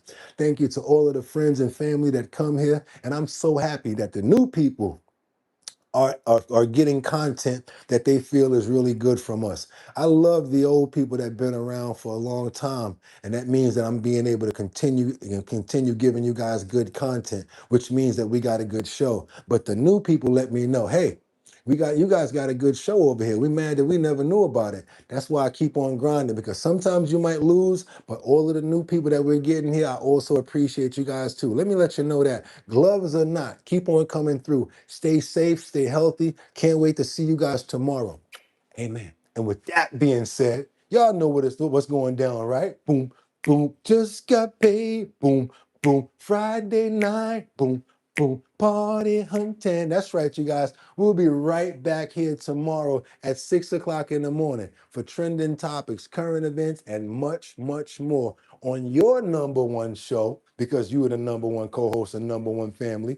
My number one show, because I'm the number one host on YouTube. Can't nobody mess with me. I toot my own horn because I know it. And I practice every day to be that. Hopefully you guys have a fantastic day and be safe. Want to pray to God that all of you guys get out of here and have a fantastic and safe day. I want to pray for 420 Don Fitzpatrick. I want to pray for Batty Lynn. Got to pray for Pat Fast Forward. Adam Trebet, we're praying for you as well. Can't forget Sabu. Can't forget Kalesiv. Got to pray for Tony Wright, Liberty and Justice, Vincenza. Can't forget about Sam Champion, Mark Dorfman, Winter Rising. Also Angels Among Us. Can't forget about Teddy, Kalesiv, also Batty Lynn. Can't forget about myself, Boogotti NYC, Sam Champion. My brother, Casey Ramos. Can't forget about you ever. Can't forget about Mark Dorfman and Jeffrey Spilker. Y'all know how we get down. We do this every single day. Kalesiv, thank you so much. And you got something coming into you in the mail for your sit stand. I love that video, by the way. Keep it up there and keep doing it. What else we got over here? Mary Tanner. Who else is that? Sybil, Miss Keisha, Liberty and Justice, Kalesiv, and Just Joy. Can't forget about all my friends. Miss Keisha, I know you can't type right now, so I'm shouting you out. Teddy, if you driving, keep your hands on the wheel and stay safe, my brother. Sam Champion, keep on doing that hard work out there and get that work done. All of you guys, I can't forget you, and I can't wait till tomorrow, so you guys will be right back here. What's that fast forward says? Sent mic drop for 600 jewels. That's how we do over here. Who else we got? Just Joy, Gradual. We got Mary Tanner, Batty Lynn, Rebecca, Lon Yen Bueno, chiming in from Grand Rapids, Michigan. We praying for you that you have a great, fantastic follow-up when it comes down to your doctors, and keep on doing what you do. Batty Lynn, wait a minute. Kendra Walker, my people that have been around forever that hold me down, I want to thank you guys so much. I love you. Can't wait till tomorrow. I'll see you again. Amen. And with that being said, I'll see you guys at 6 o'clock in the morning for trending topics, current events, and much, much more. Y'all could have went anywhere. Fact of the matter that you came here to chill with me this Thursday, I appreciate you. Now what? Get 'em! Peace. See you guys tomorrow.